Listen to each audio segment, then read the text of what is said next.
was not a rude person, nor did he behave rudely. A Muslim is never rude in his behavior or in his speech. If anyone is rude to you, never behave rudely to him. Rather, treat him with kindness. This hadith is sponsored by Ashraful Aid, International Humanitarian Organization. Are you looking for a meaningful way to fulfill your zakat obligation? Look no further than Ashraful Aid. With our trusted track record, your zakat reaches those who need it the most in the most honorable and dignified manner. Visit our website at www.ashrafulaid.org. Sunnah a Day, proudly brought to you by Sunpick, 100% pure sunflower cooking oil. Sunpick, cook more with less.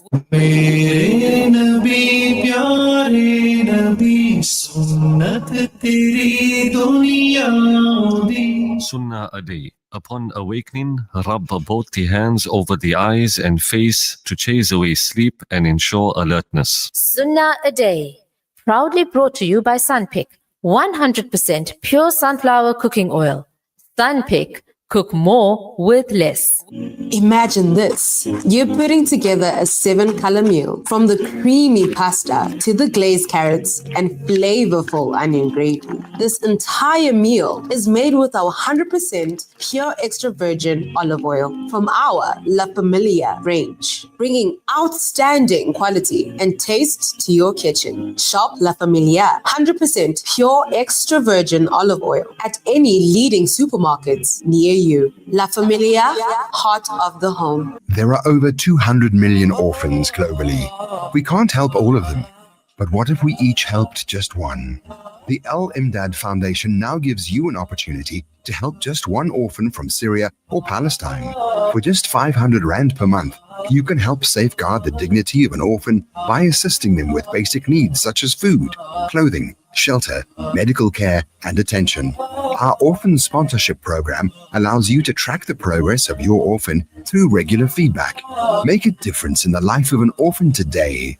Visit alimdad.com or call 0861 786 243 for more information. This October, Tayo Abraham in the sacred city of Taif embark on a life-changing Umrah group tour with World View Travel. Guided by renowned spiritual leader Maulana Muhammad Banker. Experience 2 nights in Taif, 4 nights in Mecca and 5 nights in Medina. Luxury hotels, daily breakfast, round-trip transfers, ziyarats, internal flights and visas. Call 031 0017062 or 071 835 0216. Follow us at Worldview Travel. Worldview Travel creates memories to last a lifetime. Radio Al-Ansar, Durban, 90.4 FM. Peter Maritzburg, 105.6 FM. Listen to News in Focus on Radio Al-Ansar, Durban, 90.4 and Peter Maritzburg, 105.6 FM. Every Wednesday from 8 p.m. with Yunus Sac. That's 8 p.m. every Wednesday. Radio Al-Ansar, keeping you informed.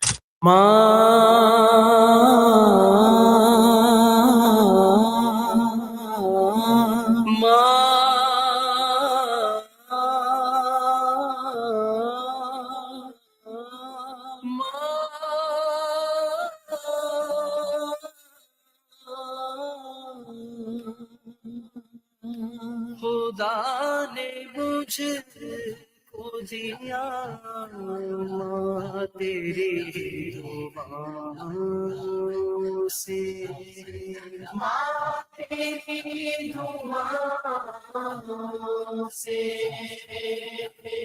मिला है जो भी मिला, माँ तेरी दुआओं से, माँ तेरी दुआओं से, माँ तेरी दुआओं से, जहाँ जहाँ भी दिल बिछाने लगे, जहाँ जहाँ भी गया दिल बिछाने लगे, یہ ہے تیرا میرا ماں تیری دعاؤں سے تیری دعاؤں سے ماں تیری دعاؤں سے ماں تیری دعاؤں سے ماں کی دعا جنت کی ہوا ماں کی دعا جنت کی ہوا ماں کی دعا جنت کی ہوا کی دعا جنت کی ہوا یہ کامیابیاں شہرت قدم قدم پہ ملی یہ کامیابیاں شہرت قدم قدم پہ ملی نصیب ایسا ملا ماں تیری دعاؤں سے تیری دعاؤں سے ماں تیری دعاؤں سے ماں تیری دعاؤں سے طواف میں نے کیا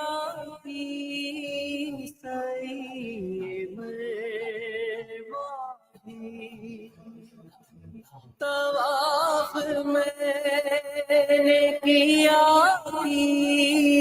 صحیح بربادی جو میں نے میرا کیا ماں تیری دعاؤں سے تیری دعاؤں سے ماں تیری دعاؤں سے ماں تیری دعاؤں سے مجھے گرانے پہ حاسد تلے ہوئے تھے مگر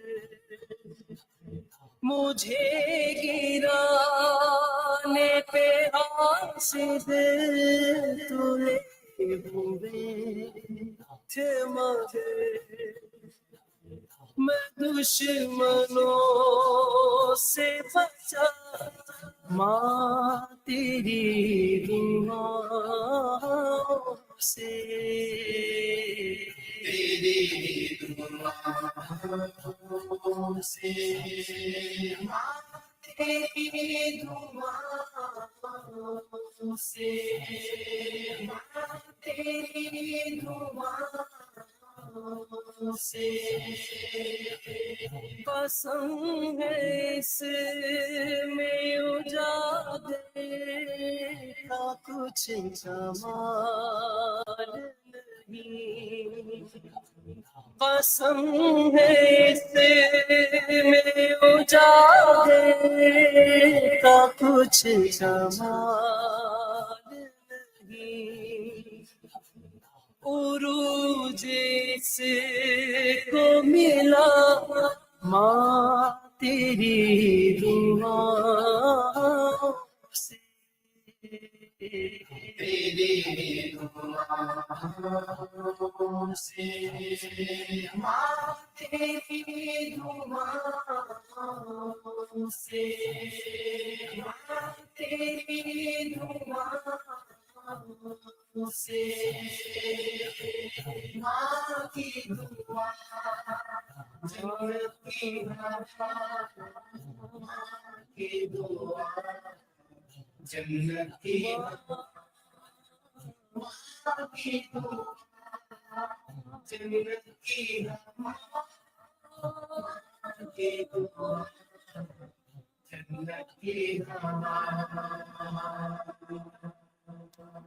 Assalamu alaikum wa rahmatullahi wa barakatuh. Welcome to another edition of News in Focus live on Radio Al Ansar International, broadcasting on the frequency Durban 90.4 FM, Peter Marisburg 105.6 FM, and audio streaming on www.alansar.org.za. Ahlan wa sahlan wa marhaba bikum. My name is Yunus Sac, and I will be co-hosting News in Focus tonight with Sumaya Khan, who is the presenter of various shows in Al Ansar, including School Matters. Today she will be covering youth affairs and employment opportunities for the youth and related issues. The show will run from now till just after 10 p.m. for 2 hours. We'll be interviewing our guests shortly. Today the date is the 12th of November 2025, 22nd Jumad al-Ula, 1447 AH. On tonight's show, topics are, we know that today is Budget Policy Statement Day. We're going to do an analysis of the medium-term budget, but just for the information of our listeners, statistically, the income from our 2025 budget is in the region of 2.2 trillion rand. Expenses is anticipated to be 2.58 trillion rand. So there's a projected deficit of 4.8% of GDP. Now, the question that a lot of people are asking is that where the budget money comes from.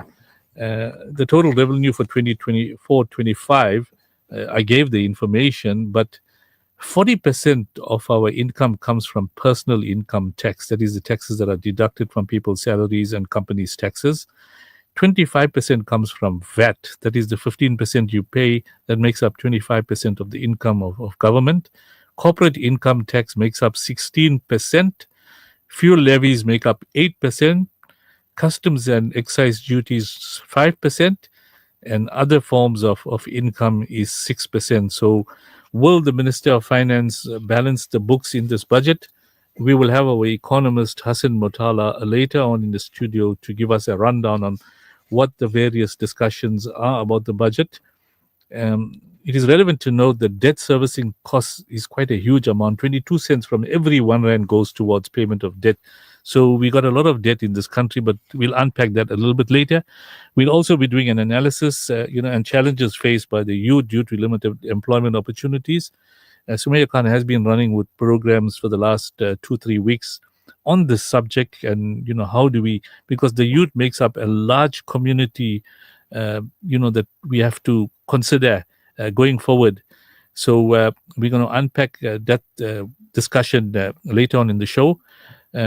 As I said, Hassan Motala, the asset manager, a chartered accountant, will be joining us later in the show, but I have live with me, firstly, our co-host for this evening, Sumaya Khan. Sumaya, assalamu alaikum wa rahmatullahi wa barakatuh, and welcome, and thanks for joining us in News in Focus this evening. Wa alaikum salam. Jazakallah for having me. Okay, we also have Ismail Muhammad, also known as Milo. I think he likes Milo, that's why they kept his name. He's the CEO of Iqsa Trust, but he's formerly the head of Sharia division at Standard Bank KZN, and he chose to join Iqsa Trust in the last 6 months. This particular organization is involved with a variety of humanitarian projects and responding to empowerment of communities. Ismail, assalamu alaikum wa rahmatullahi wa barakatuh, and welcome to News in Focus live on Radio Al Ansar International. Wa alaikum salam wa rahmatullahi wa barakatuh. Jazakallah, brother Yunus and sister Sumaya, for this opportunity. Now Ismail is also, a political civic activist in his own way. He's involved in various projects, and he's on top of his game in terms of what's happening in Palestine. So you find that he's linking up with a lot of, activities related to the kind of support we can give to our Palestinian brothers and sisters. Now, we will take another nasheed break at the request of our listeners. But before we do that, the show is interactive, and we welcome your comments, which can be sent to us on the studio WhatsApp number 0609041056. You can send us your messages, and we will certainly go through those messages. We'll take a break for a nasheed, and inshallah, after the nasheed break, Sumaya will continue with the interview with Brother Ismail Muhammad and Lorraine Pillay Alagasen, who is a community activist, and she will be speaking relevant or raising relevant issues related to the youth and exactly how do we deal with creating employment opportunities for the youth. So we'll take a nasheed break, and inshallah we'll continue our discussion after the break. Ya Rasool Allah, Ya Habib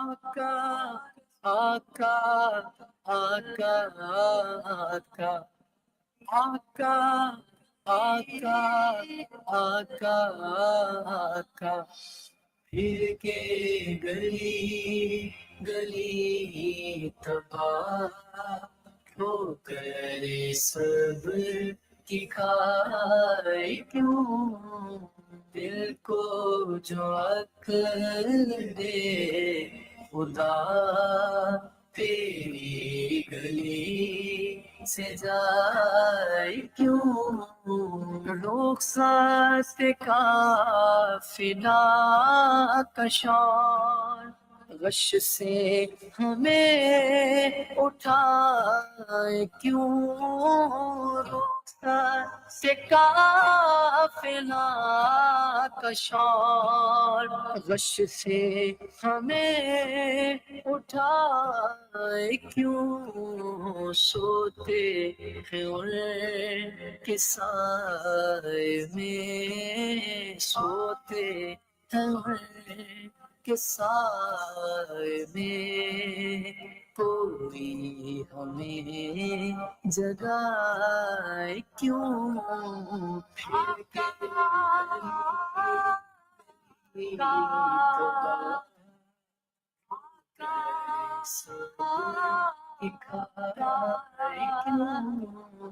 दिल को जो अक्ल दे खुदा तेरी गली से जाए क्यों यादें हुजूर की कसम गफलत ऐश है सितम यादें हुजूर की कसम गफलत ऐश है सितम खूब है कैद गम में हम खूब है कैद गम में हम कोई हमें छुड़ाए क्यों फिर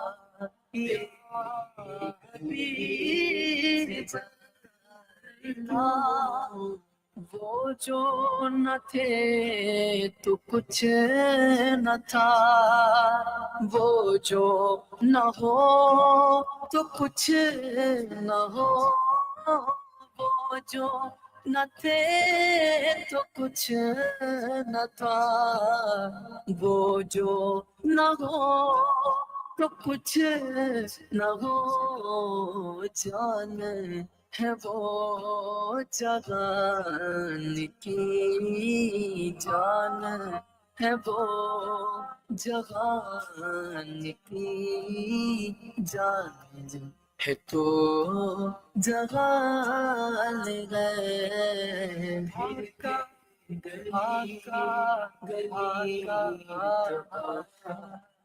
आका आका की खाए क्यों दिल को जो अक्ल दे खुदा तेरी गली से जाए क्यों हाँ जान है इश्क मुस्तफा रोज फजू करे खुदा जान है इश्क मुस्तफा रोज फजू करे खुदा जिसको दर्द का मजा जिसको दर्द का मजा सांसे दवा उठाए क्यों फिर के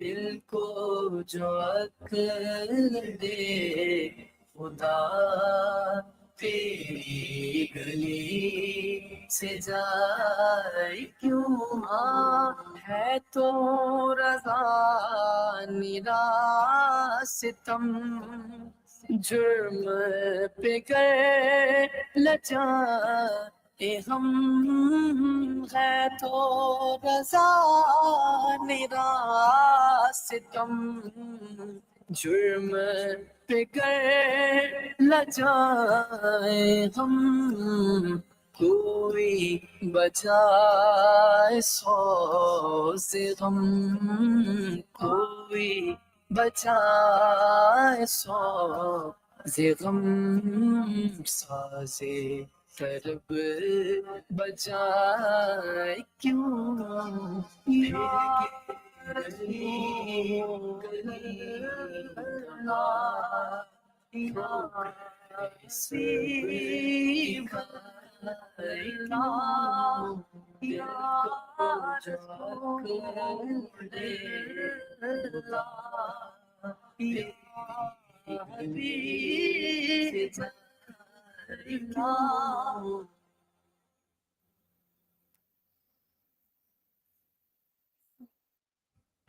Assalamu alaikum. Yes, welcome back to News in Focus. I'm Sumaya Khan, co-host, and the host is Brother Yunus Sac. In studio, we have Ismail. He'd like to be called Milo.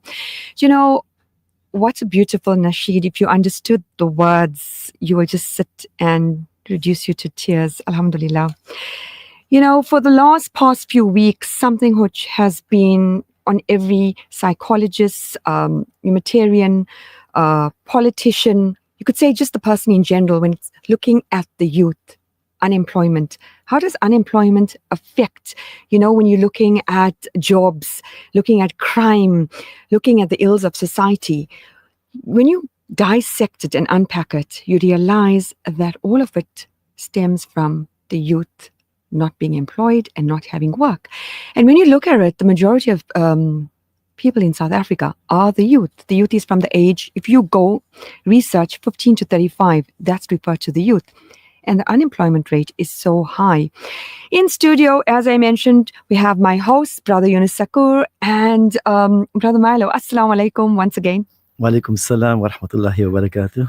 Jazakallah for embracing us this Wednesday evening. I know it's quite late, but alhamdulillah, you are in studio with us. I actually sacrificed a boys to men night out because normally Wednesday night is our men's night out. Alhamdulillah, we really, really appreciate that. You know, you tell us a little bit about yourself. I know you were working in, if I can mention, Standard Bank, and you decided to leave Standard Bank and, you know, do quite a bit of humanitarian work. You were in the corporate sector. Now you're out there helping. One would say, are you gone mad? Are you gone crazy? Why would one step down from a position in the corporate sector just to be on the ground, humanitarian, helping the common man, the man who's struggling? Okay, let me be very revealing about that. So the funny part is that when I was in the corporate world, they regarded me as a humanitarian because they knew my evenings and weekends. They said I was the go-to man for CSI projects. It was any leftover food, somebody will look for me, even if I'm not invited to the event, and come distribute the food amongst the homeless. I lived in North Beach for 17 years. I knew all the shelters, all the homeless. And as you know, got involved in a bit with actually it was from the anti-apartheid days. Joined the various movements, even if from the Islamic point of view, Islamic Society, MSA, MYM, been through the whole cycle of that. So shukr, it was always in my blood and genes. And I must state for a fact also that my father, before his ill health, was with Islamic Relief. And my brother Ismail, who's more famous than me, by the way, he is also with two different humanitarian-related organizations. So I guess it runs in the genes. And yeah, big sacrifice to leave a corporate world that's the largest banking institution in Africa. But I thought I'll do it when I'm 63. Allah knows best, 55, technical early retirement. And I said, I revert to Romana and my children, asked them, what's the best move? And they said, it's something that you've always wanted. Allah's given it to you earlier than you expected. Take it as a gift. Yeah. There you got your answer. Alhamdulillah. You know, one would not understand that when you're out assisting people and the the feeling and the contentment and the happiness you get by just helping someone cannot match. Somebody else will think, let me just have a whole lot of money or having a position or a status or just moving up the corporate ladder. But again, contentment and happiness is different to everybody. Brother Yunus, you've been through the mill, you've been with municipality. It's a very important subject. And, you look at the stats, it was about 35% of unemployment. And we're now looking at an improvement, is down to about 31.5%. And in a lot of my programs, back in the day, we're trying to address the situation to check whether government can provide opportunities for our youth. Because as you said, if we don't try to look for employment opportunities, they're going to get into various scourges, criminal activities, and we know that is becoming rife. Drug addiction, thefts, etc. And then they're getting into all kinds of vices, and that becomes a huge problem in society. And we know worldwide what's happening, how, the spread of social media is causing major problems. So I think it's very important that we look at ways and means of creating economic empowerment amongst our youth, amongst the families of the youth.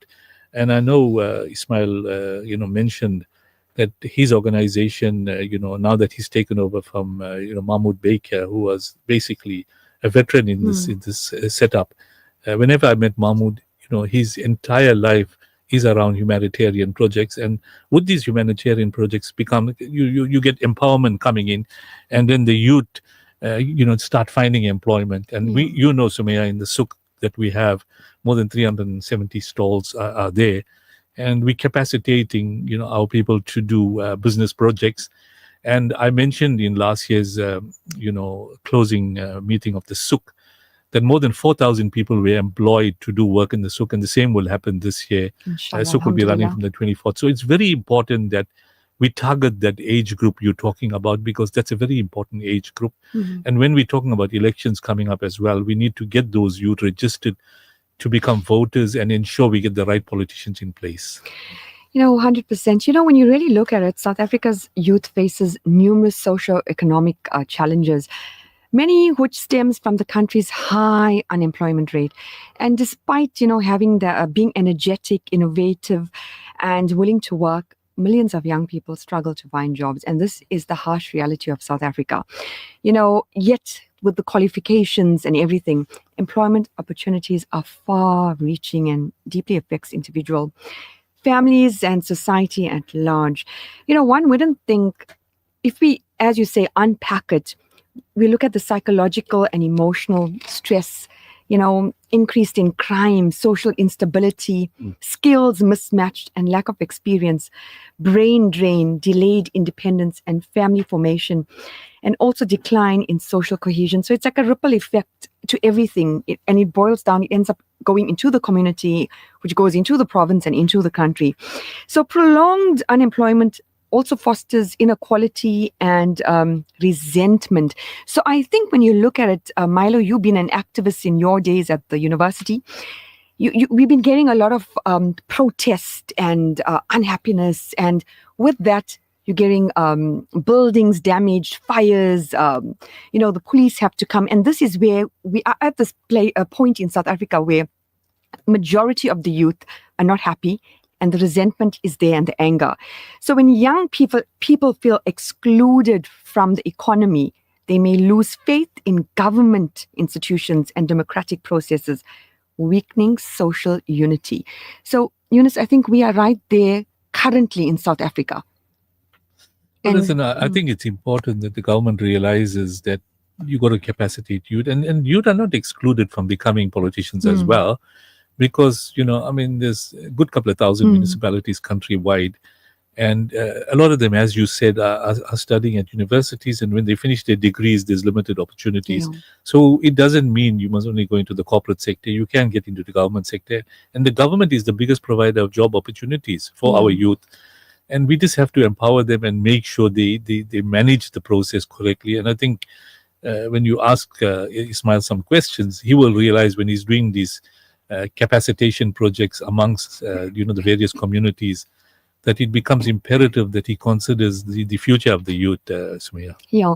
Do you know, limited employment opportunities for South African youth are not just economic issues. They are a national crisis that affects the country's social fabric, Milo, and future growth. Addressing this challenge requires so much investment in education. I think your new venture, your new humanitarian work is involved in this. And entrepreneurship, how does that come in? And pre-vocational training, because not everyone is academically inclined. End of the day, when you finish school, you need to be responsible and earn a living and be able to sustain yourself. So we're looking more at skills, especially in South Africa. And that boils down again, a ripple effect, the circle closes, job creations. So initiatives that truly empower the youth to become active participants in our country. So you are involved in Iqsa Trust at the moment. Can you tell us about your position and how it's been? So, well, Yunus mentioned about Dr. Mahmoud Baker Yusuf, from the son of the soils of Egypt, adopted son of South Africa. I think he spent the greater part of his life in South Africa. He's been to over 40 countries. And his decision was to be to any of those countries, anywhere in the world with the Dala Al-Baraka group, and he chose South Africa. He was there in Al-Baraka, and they asked him still then, and he said, no, I want to be with Iqsa Trust. So that tells you a lot about the person. So having known him, such an icon, so his vision for Iqsa Trust was basically primarily focused on 6 sectors, right? Education and skills development, welfare and social development, healthcare, job creation. He's a very passionate about sustainability and climate change. You just see the passion when you speak to him. And disaster relief, because I think, like you spoke about the fires and the disasters and the informal settlements, it's like natural to those areas, unfortunately. And so he focused also a lot on disaster relief. So Iqsa Trust, coming from that background, now me in the last 6 months as a new CEO, they say a new broom sweeps clean, but not necessarily that. It doesn't matter whatever I introduced Iqsa Trust is any different to Dr. Baker, but there may be some imitating and emulation taking place. I'll definitely inherit some of his projects, probably adapt some, and obviously bring on some new projects as well. And if you ask me personally where I want to focus, by the way, we're sitting with a strat session with the trustees soon to map a new way forward. Let's call it that way, right? And there's 5 areas that I'm going to be strongly asking to focus on. This is your 5-point plan. Having studied economics study and did my assignment on Japan and Germany, ravaged by war. And what did they invest in? Education and entrepreneurship. But how? First thing, investment in early childhood development. You know, Sumaya, what's your assessment in the world in schooling standards? Grade 4. Are they able to read with understanding? No. In South Africa, we're not becoming the top 100 countries. Yet we spend the most on education in Africa. But there's African countries ahead of us. Right? Number 2, our whole schooling system. You know that I see every second day in the Mercury, KZN Education Department struggling to pay the salaries of teachers. Billions. Where's the money? Bankrupt. And I see evidence. I visited 20 schools in the last 6 months in Durban Metro. Each school more than 1,000 population of scholars. Infrastructure crumbling. How do you expect those children to learn in that type of environment? It's not their fault. I always tell my 4 children that I'll be very fortunate and grateful to Allah that they're able to go to Model C schools, ex-Model C schools, pay that fee and get the benefit. The public schools are in a state. And Iqsa, thankfully, Dr. Baker was folk. He knew that. He saw that. Iqsa Trust, how I know, everywhere you'll see, in every schools around KZN, if you're driving past, you'll see a board, Iqsa Trust, something they sponsored. And Dr. Baker, I met him like a couple of times. He's so passionate. I know in schools during COVID, they were going around distributing, wanting to do solar panels with the switch, the inverter boards and the DB. That principals and governing bodies thought this was a hoax. Because who would walk into a building, Mr. Sakur, and tell that they would like to put solar panels? And if you drive around like the Overport, the Asherville, the Mayville, the Sydenham, Iqsa Trust has helped so many. And so I know with education, they go all out. With education. So if I look at this year's synopsis, I've only joined the last 6 months, right? Don't tackle me too much now on the historical of it, because the man must come here himself and rather talk about it. He deserves the credit. Because I'm getting fat. I'm scoring the credit. I'm going to schools where he's done the success, and I'm going and receiving the handovers, and they're feeding me. He should be fed. So like for example, you said solar every year with DUT, a partnership. I never knew due to your service providers, choose a school in the Durban Metro for solar panels. So I was in Phoenix this year. They hand over from last year. And this year we're doing Bretzenwood High School. Yeah, So I'm not going to give you a secret how the school gets chosen. That's the whole panel. You know, I was approached, someone from Iqra Trust, I think about 5 years ago, contacted me. They said, we heard of you and all that you do. Can you assist us? Give us a list. And I gave a list of schools.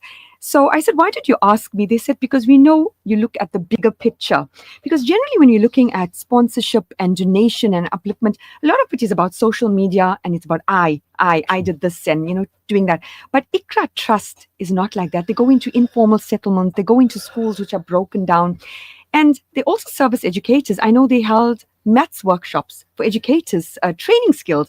And if you look at it, maths educators are not trained. True. Not trained. You're telling me that, Dr. Baker, I thought I travel a lot for corporate Standard Bank within every corner of KZN. I just joined Iqra Trust. I was sent to Port Edward, just bordering Eastern Cape. I was sent to past Pietermaritzburg in early childhood, up in Greytown in the rural area of that. So I was like amazed that I had to go to all those areas, which is obviously now my forte because I've been to all those areas for the bank. And it's amazing where we are reaching, our tentacles are reaching and what's going on there, because that's where it's also most needed. We neglect the rural and hence the urbanization. The rural people are telling me when I go out there, there's no development, so we're moving to urbanization. Yeah. And urbanization cannot manage, and you can see. Do you know, just sitting here, listeners, we have two CEOs, and they have one goal. They come from a background from corporate, but they have one goal in common, humanitarian, taking care of individuals. I know the CEO, we started something with School Matters. 100 families will be sorted out, their learners, their children with school uniform. And we're looking at the greater province of KZN. It's not specifically for a certain person. So when you are doing this with so much of passion and heart, you are looking at another human being, upliftment. You know, it's not about, I'm looking at this race and this culture and this person I know. You're just sweeping the entire province in progression and upliftment, you know? And Al-Ansar Foundation is quite involved in all of that. Yeah, Sumaya, I think, you spoke about this school project last year. Our chairman, Ashfaq Dawood, was quite passionate about ensuring that, like Iqra Trust, we consider supporting our school programs.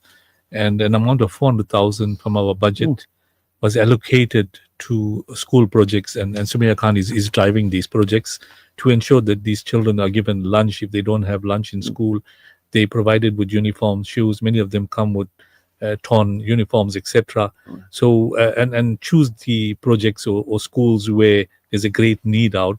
And this is why, the Al-Ansar Foundation, we supplement other community-driven projects and NPOs. And we worked closely with Iqra Trust and Mahmoud Baker and the humanitarian manner in which he deals with issues. He's got a passionate, and he knows that whatever support Iqra Trust gives to the Al-Ansar Foundation, that particular support is used for disabled school that we are running in Essendon Road, where we've got children who got various disabilities and also slow learners that other schools cannot afford to take on. So, Sumaya, you're quite right that this humanitarian part of the corporate sector has to come into being, because the majority of the people in South Africa are poor people and they come from poor backgrounds. And in the informal settlements, we know that more than 200,000 families in eThekwini alone are living in there.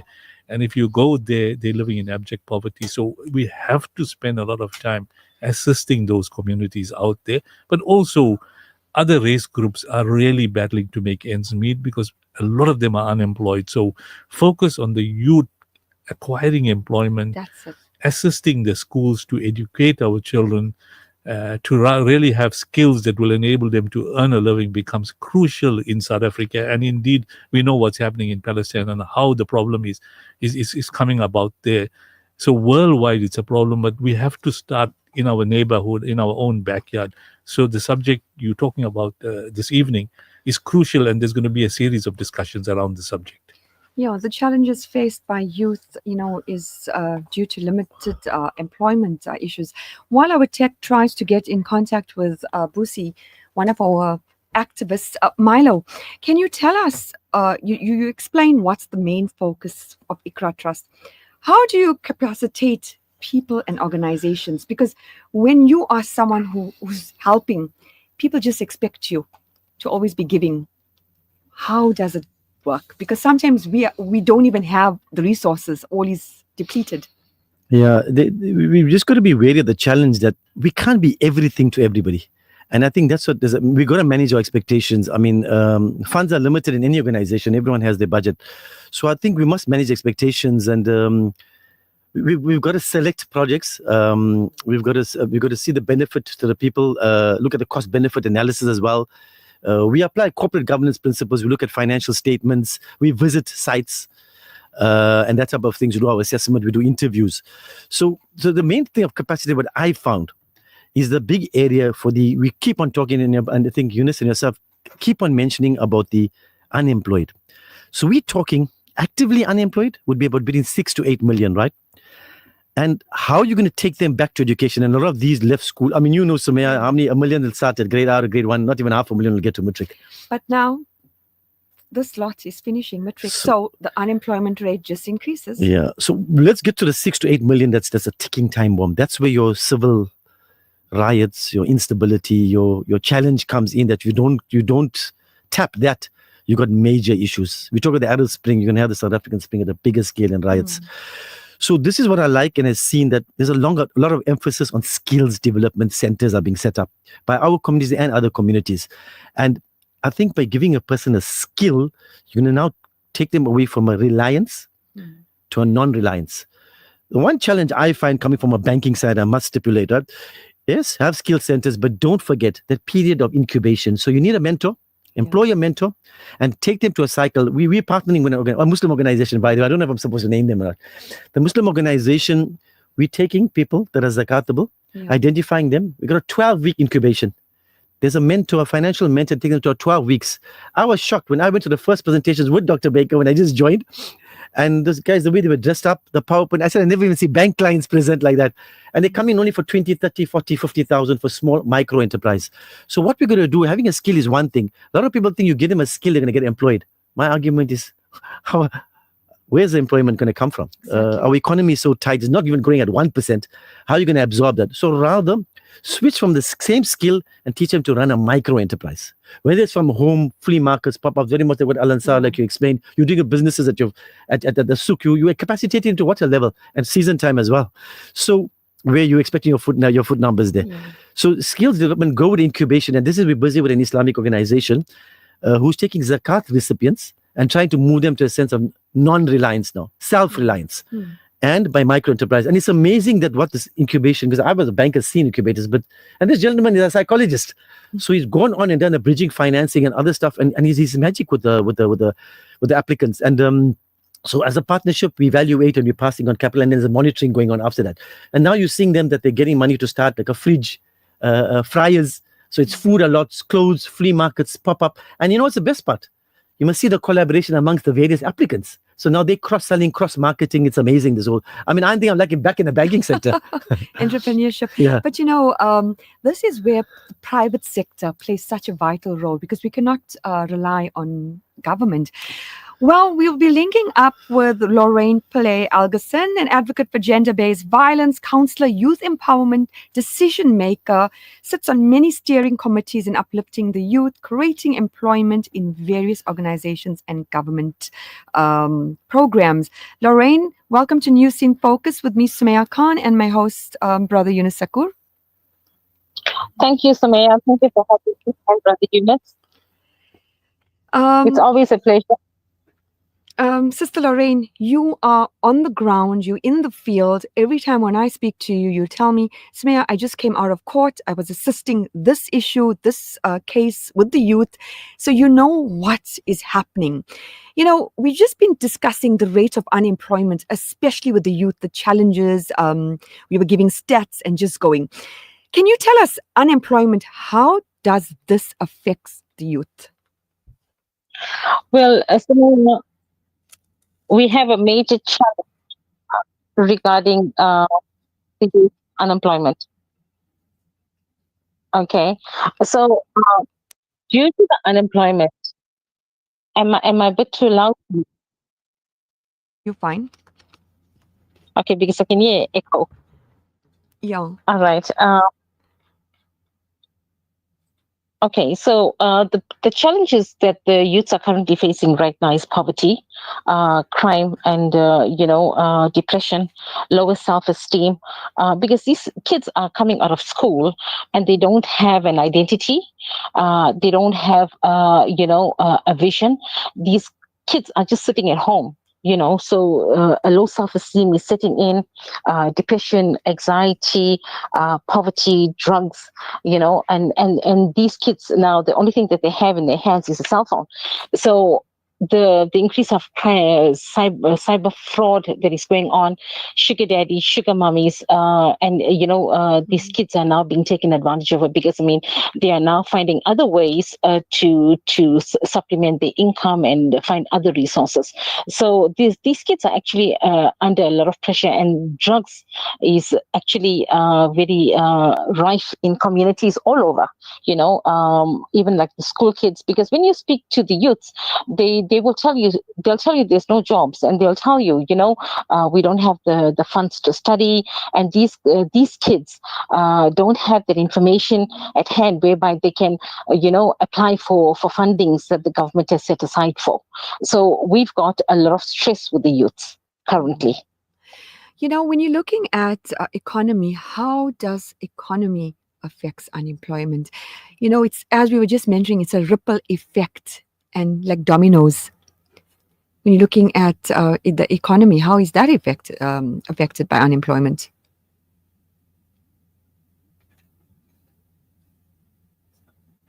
Okay, I think, do we still have Val? Okay, Sister Lorraine, can you hear us? Okay, so I think probably we have some problem linking up there.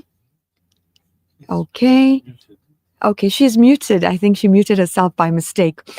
Okay, while we're trying to get her to unmute, Brother Sakur, when you're looking at the unemployment economy, that's quite terrible currently, because you are aware of all the political structures, and currently, as you know, elections are coming up next year. All political parties want to look good, but what are they doing for the youth? Well, listen, I think, you mentioned there's a ripple effect of the economy affecting unemployment. In government, maladministration is a huge problem. These politicians are helping themselves with funding that is meant to empower our communities. And the end result is that, less money is being invested in employing the youth into these government departments. But I think Lorraine made some very pertinent points. She mentions that if the youth don't have any funds to study, they're resorting to drugs and cyber, fraud and criminal activities, and because they got nothing else to do, and they're looking for something to do. So whilst the economy is a huge problem, the corporate sectors are battling to sustain themselves.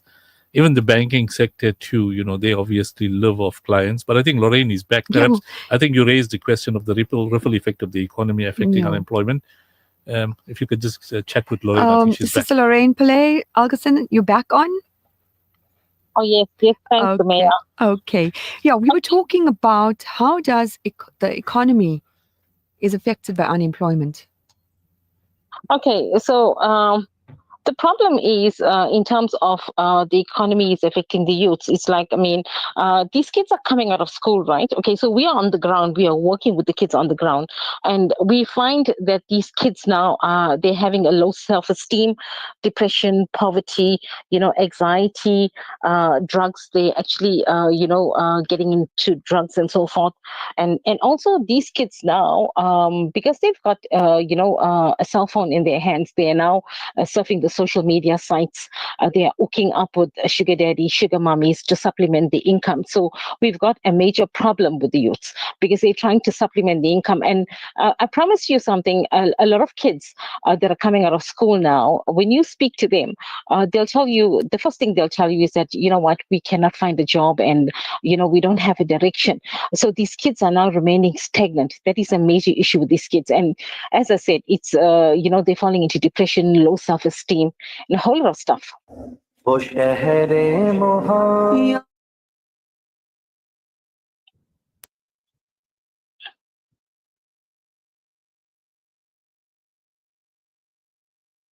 Hi, Sumaya. Can you? Yes, we can hear you. How does technology affect unemployment? Well, in terms of technology, you'll find that a lot of companies, because of technology, they are down scaling on their staff, and most of the jobs are becoming desolate, obsolete, and there is a demand for related skills, but these skills are now being diminished because of technology. And then, due to the technology advancement, the job market becomes mismatched, with the workers being laid off with skills. And then also a lack of education and training to assist with the shortage of skills. Which is much needed. So technology advancement has actually, caused the unemployment rate to escalate. Do you know, looking at the private sector, when it's coming to job creation, how involved is the private sector with job creation? Well, I would say that in terms of the private sector, because of the economy being, on a decline right now, there's been a lot of companies that are, downsizing and so forth. Sister Lorraine, Pillay, Alagasen, thank you so much for linking up with us. We had a couple glitches, but you said it the way it is. And I hope everyone listening will know that our country is facing a severe case with the youth unemployment. Thank you once again for linking up with us. You're welcome. Thank you. Okay, that was Lorraine Pillay, Alagasen advocate for gender-based violence, counselor, youth empowerment, decision maker, sits on numerous steering committees in uplifting the youth, creating employment in various organizations and government program. We'll be taking a short ad break and we will continue. An informative Islamic global perspective. This is Al Ansar News.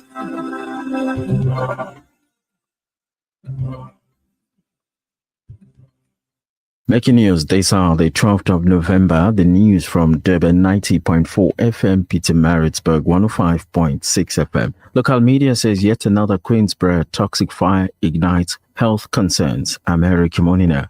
An underground toxic fire has been choking Queensborough and other surrounding areas southwest of Durban.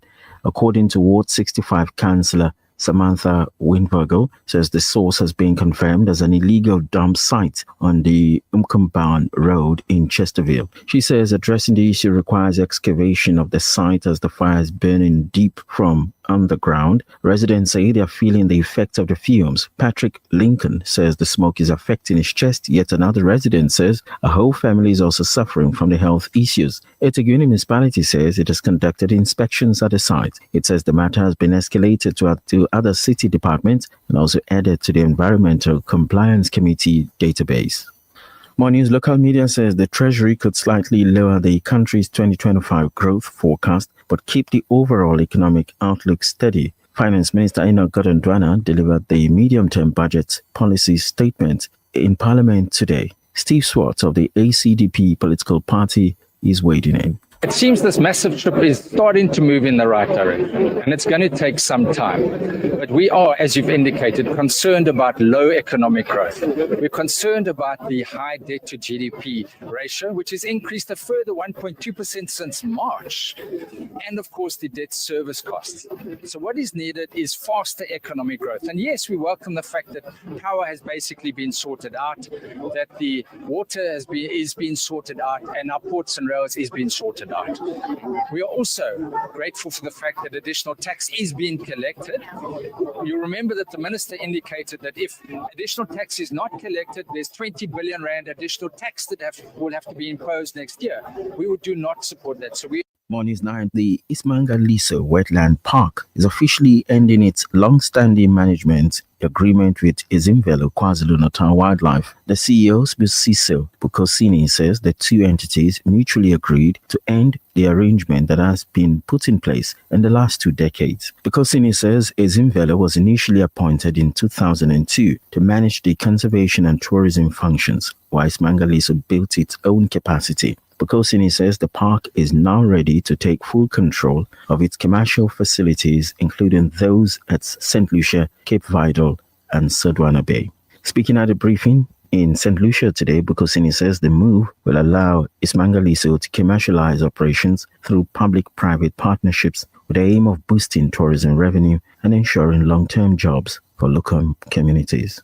More news. Federated Hospitality Association of Southern Africa says the transfer of several coastal properties in Lorraine municipality to the KwaZulu-Natal Department of Public Works could be a positive step for local businesses. Public Works Minister Dean McPherson handed over 15 properties to the provincial department earlier in the week. He says that the decision follows the termination of an agreement with the municipality, citing inconsistent lease management, ownership disputes, and complaints of unfair treatment from local businesses. He says he was first alerted to the challenges by the Federated Hospitality Association of South Africa last year.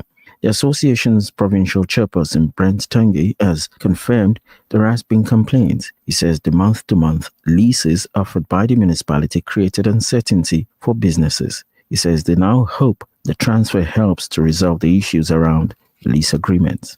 Finally, international story. Iran and Pakistan have called for greater cooperation, including parliamentary ties, so as to strengthen coordination against common enemies while condemning Israel of its acts of aggression and terrorism in the region. In a meeting on the sidelines of the Inter-Parliamentary Conference of Speakers of Parliament in Islamabad today, Iranian Parliament's Deputy Speaker Ali Nigzad and Pakistan's National Assembly Speaker Sadar Ayaz Sadiq reaffirmed their countries' shared positions on regional and Islamic world issues. Nigzad expressed appreciation for Pakistan's hospitality and strongly condemns the recent terrorist attack in Islamabad, offering condolences to the victims' families and to the people and government of Pakistan. On this part, Sadiq lauded the resistance of the Iranian people in the face of Israeli attacks and also praised Iran for its befitting response to the Israeli attacks or aggression.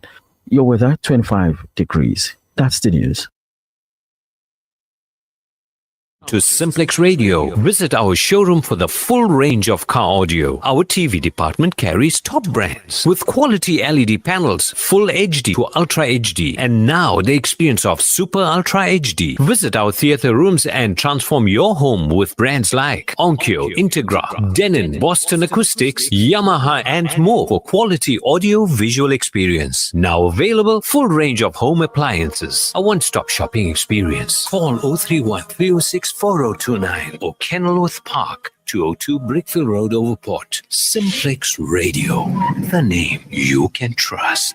Get ready to elevate your fitness game at First Fitness in Durban's Berea. With a spacious free weight area, award-winning equipment, and exclusive ladies-only parking and training level, we've got everything you need to crush your goals. Hit the ground running on our outdoor track or unleash your inner warrior in our MMA and boxing dungeon. Plus, enjoy high security and ample parking. And don't forget to refuel at our halal coffee and health restaurant for the best in coffees, smoothies, and healthy eats. Join us today and redefine your fitness journey. First Fitness, dare to be extraordinary. It's not just about the bride. It's about family, community, and celebrating the men who make our society strong. Introducing the Afternoon Jam Ultimate Bride Champion, a first of its kind. Join us for a fun-filled afternoon with a chill zone, kids corner, entertainment, comedy, stalls, and more. Entry is absolutely free, so bring everyone. Don't miss the Ultimate Bride Champion on the 22nd of November 2025 at the Al-Ansar Foundation, 207 West Road, Overport. Brotherhood meets competition. The Afternoon Jam Ultimate Bride Champion is powered by Dawood Megastore. Sounds fun? See you there. This segment is brought to you by Kenfield Auto, your RMI approved service and repair specialist. 236 Brickfield Road, Overport. Kenfield Auto. Bismillahirrahmanirrahim. ربنا لا تجعلنا مع القوم الظالمين. I won't start. Kenfield Auto.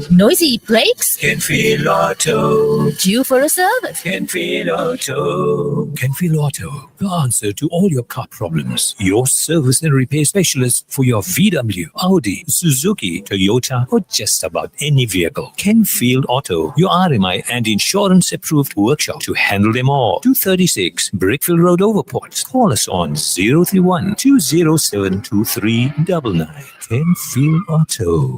Elevate your style with Almol kurtas and fragrances from Potent Eyes Perfumes, exclusively available at Al-Ansar shop. Visit us at 207 West Road or call 031-208-1601. Experience the best in fashion and perfumery. Al-Ansar shop where elegance meets fragrance.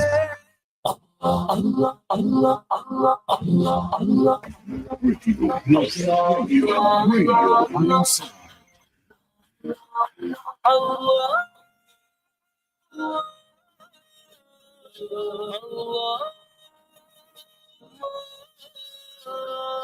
تنہا ہوں میں اور امتحان لاکھوں تنے ہیں سامنے بیٹھا ہوں میں مایوس کن آئے نہ کوئی مجھے تھامنے اللہ اللہ تو میری سن لے صدا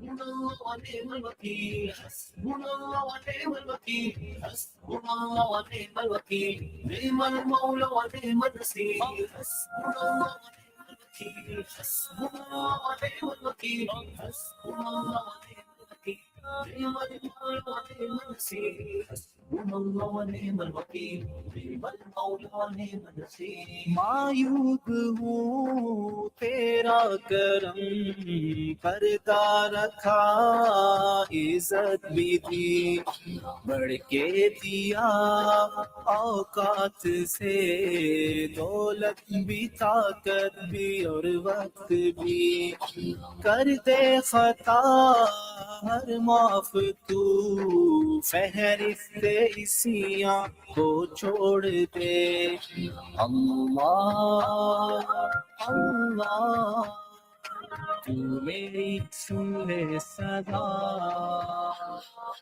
حسبنا الله ونعم الوكيل حسبنا الله ونعم الوكيل حسبنا الله ونعم الوكيل نعم المولى ونعم النصير حسبنا الله ونعم الوكيل حسبنا الله ونعم الوكيل حسبنا الله ونعم الوكيل نعم المولى ونعم النصير حسبنا الله ونعم الوكيل نعم المولى ونعم النصير رنگینیوں خود غرضیوں میں ہے گزاری یہ عمر ہے آرزو بس ایک یہی کر دوں تیرے نام شام و سحر تسکین دل حاصل کروں رخ اپنی جانب تو موڑ دے اللہ اللہ تو میری سن لے صدا حسبنا الله ونعم الوكيل حسبنا الله ونعم الوكيل حسبنا الله ونعم الوكيل نعم المولى ونعم النصير حسبنا الله ونعم الوكيل حسبنا الله ونعم الوكيل حسبنا الله ونعم الوكيل نعم المولى ونعم النصير حسبنا الله ونعم الوكيل نعم المولى ونعم النصير لب پہ رہے ذکر و دعا اور تجھ سے میں ڈرتا رہوں کر کے عمل قرآن پہ جنت کی راہوں پہ چلتا رہوں خدمت کروں اسلام کی پچھتاوے کا غم توڑ دے اللہ اللہ تو میری سن لے صدا حسبنا الله ونعم الوكيل حسبنا الله ونعم الوكيل حسبنا الله ونعم الوكيل نعم المولى ونعم النصير حسبنا الله ونعم الوكيل حسبنا الله ونعم الوكيل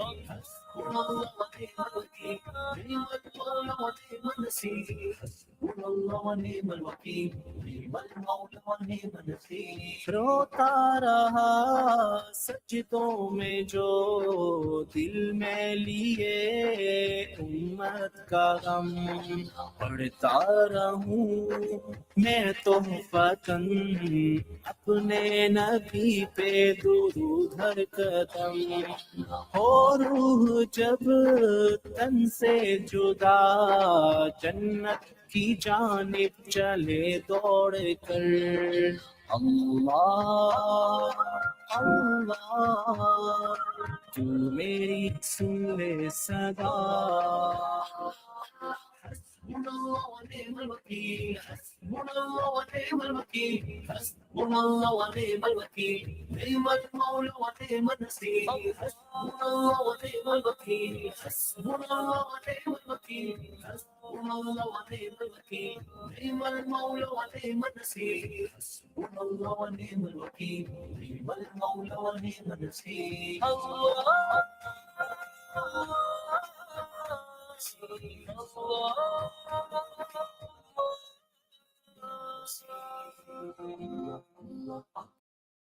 Assalamu alaikum wa rahmatullahi wa barakatuh. Welcome back to News in Focus live on Radio Al-Ansar International, broadcasting on the frequency Durban 90.4 FM, Peter Marsburg 105.6 FM, and audio streaming on www.alansar.org.za. The name is Yunus Sac, co-hosted tonight with the show by Sumaya Khan.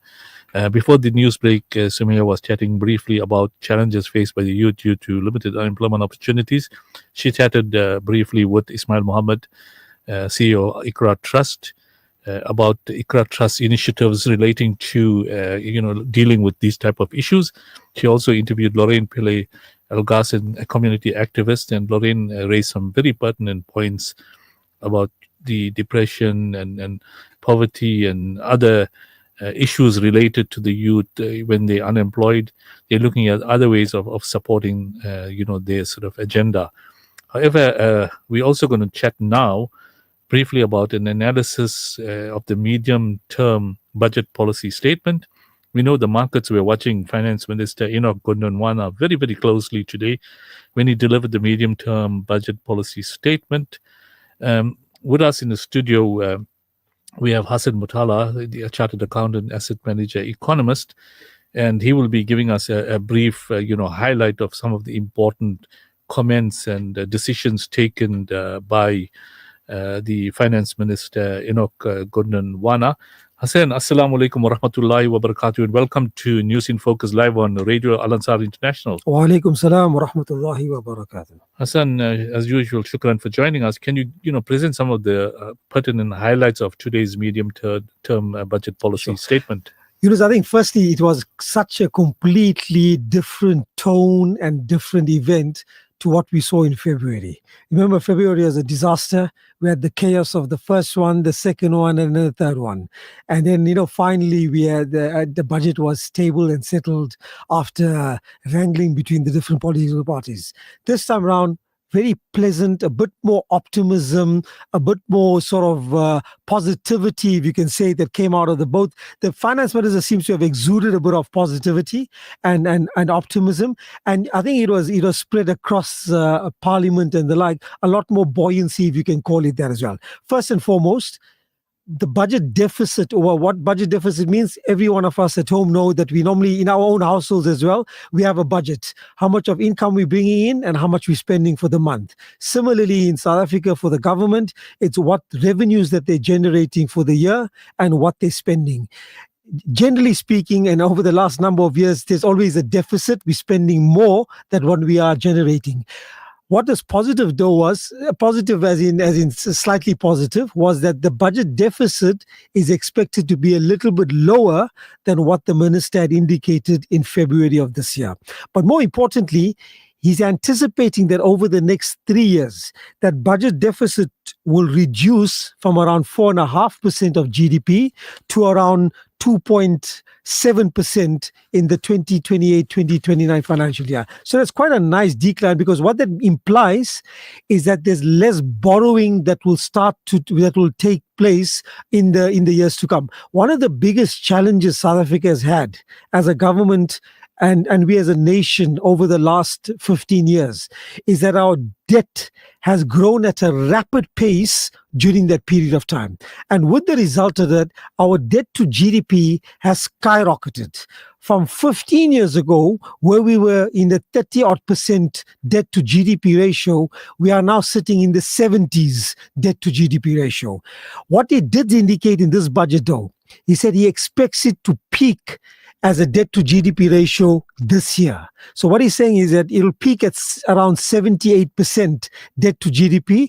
And going forward over the next 3 years, he sees the ratio declining. Still not much, but at least the first time we've heard in the budget in the last few years that they're expecting the debt to GDP ratio to firstly peak this year and then reduce in the next, over the next 2 to 3 years. So we're hoping that comes through. The second key point to come out of the budget is that tax revenues were better than expected. And that was mainly twofold. The one was our mining sector is having a phenomenal run. If you look at the gold sector, the platinum sector, they're having one of the best years that we've seen in the last many years. Particularly gold is hitting the ball out of the park. But even platinum has had a very strong run over the last year as well. What that means, though, is that increased tax revenues is coming in from the corporates, particularly the mining sector. So that is boosting a bit of corporate tax, and therefore it's helping in terms of our revenue generation. The second area is that consumer spending has still been relatively strong. And with the result of that is that VAT receipts has been also better than expected. So VAT has also increased and picked up and has contributed to better than expected revenues. So with the result, revenues was a bit better than expected, and expenditure was actually sort of controlled and sort of in line with what our expectations were. So therefore, you're seeing again an improvement in terms of the budget deficit. The third area he highlighted was the point around inflation. Now, inflation, remember, we're a country where prior to democracy, we had gone through a period where we were what we would call hyperinflation. South Africa, when you went through that, we had the financial rand and we had the commercial rand and we had various things. We went through periods where we saw inflation in the 20-odd%. Things became very expensive in a short space of time. And then we've reduced over time, and we were in a band or a target band, what is called a 3 to 6% target band, which was set by the Reserve Bank of South Africa. Now, in the last year or so, there's been a bit of a debate between the Reserve Bank and the Treasury and the Minister of Finance, and they both have settled now to say that our target range for inflation would be 3%. What that means for everyone out there is that their intention or the expectation is to control the cost of prices across the board, whether it's services, across a range of products and services that we are exposed to. There are things that are out of our control, and obviously that will impact, whether it's oil prices and things like that, or demand and supply constraints that can impact us. But the intention is that to try and keep core inflation at least around 3%, because what that helps to do is that helps to reduce firstly the cost of borrowing. So for example, we are a high cost borrowing country. If you look at what it costs us to borrow whether it's a home loan or it's to finance a car, it costs anywhere between 10 to 13% for the ordinary homeowner out there. In many of the Western and European countries and the like, it costs them anywhere between 3 to 6%. There's a big differential. And that's because the inflation levels are relatively lower. So our expectation is the intention is to have a lower inflation target and to try and keep with that, and therefore reduce our cost of borrowing over time. I think, importantly, it was a very, very sort of optimistic and a more positive budget. And the fourth point I want to highlight was the focus around infrastructure. infrastructure remains a key issue to drive economic growth in this country. What we have seen, although today unfortunately and yesterday as well, we did experience in Musgrave, Morningside, Essenwood, Overport, many areas in the some of the suburbs in Durban, we had some outages in terms of electricity. But by and large, there's been stability in terms of electricity supply across the country.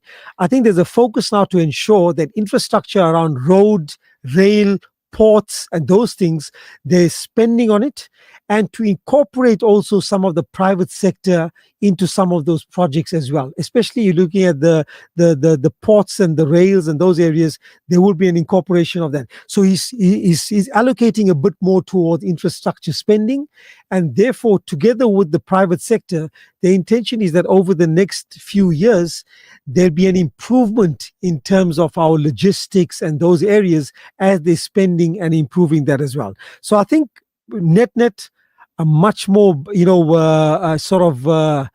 positive and enthusiastic sort of budget that came out of this midterm budget. And I think importantly that talk about VAT increases that there was so much of debates and arguments in the February, he sort of indicated now that that's not going to happen in February next year. So we can sort of take out VAT.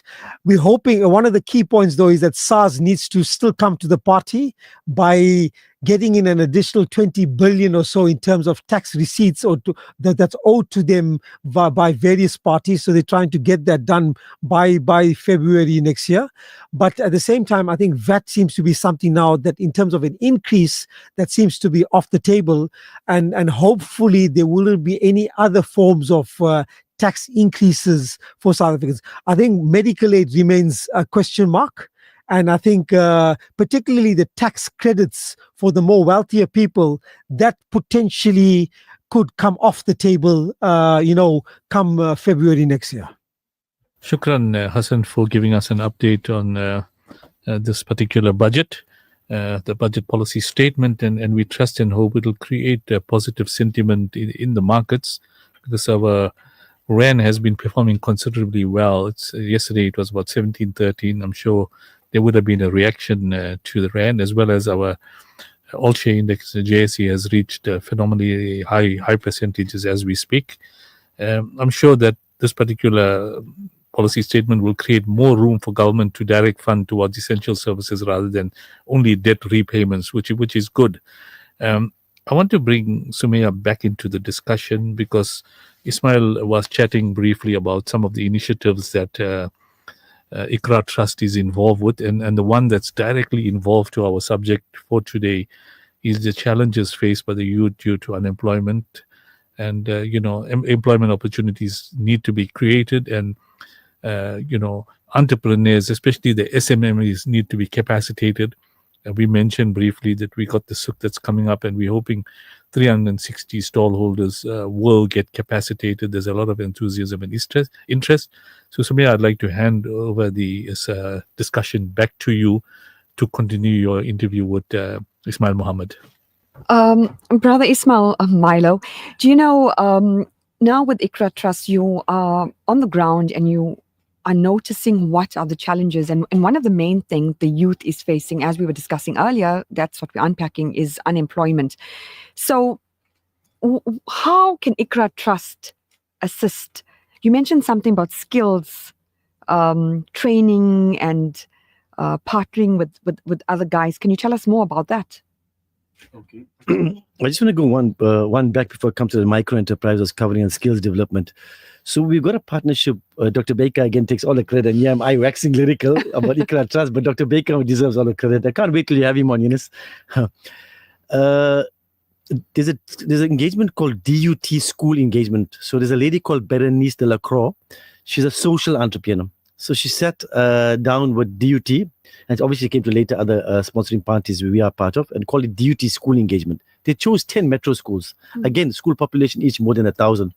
And they looked at different areas which they want to focus on. That they left the academics to the school. So they do sports, they do something like chef, they do skills, a lot of entrepreneurship. And drama. I've had to go and sit a whole day at Saturday College and watch over 30 acts. Although I wasn't a judge, but I guessed the winner, predicted the winner.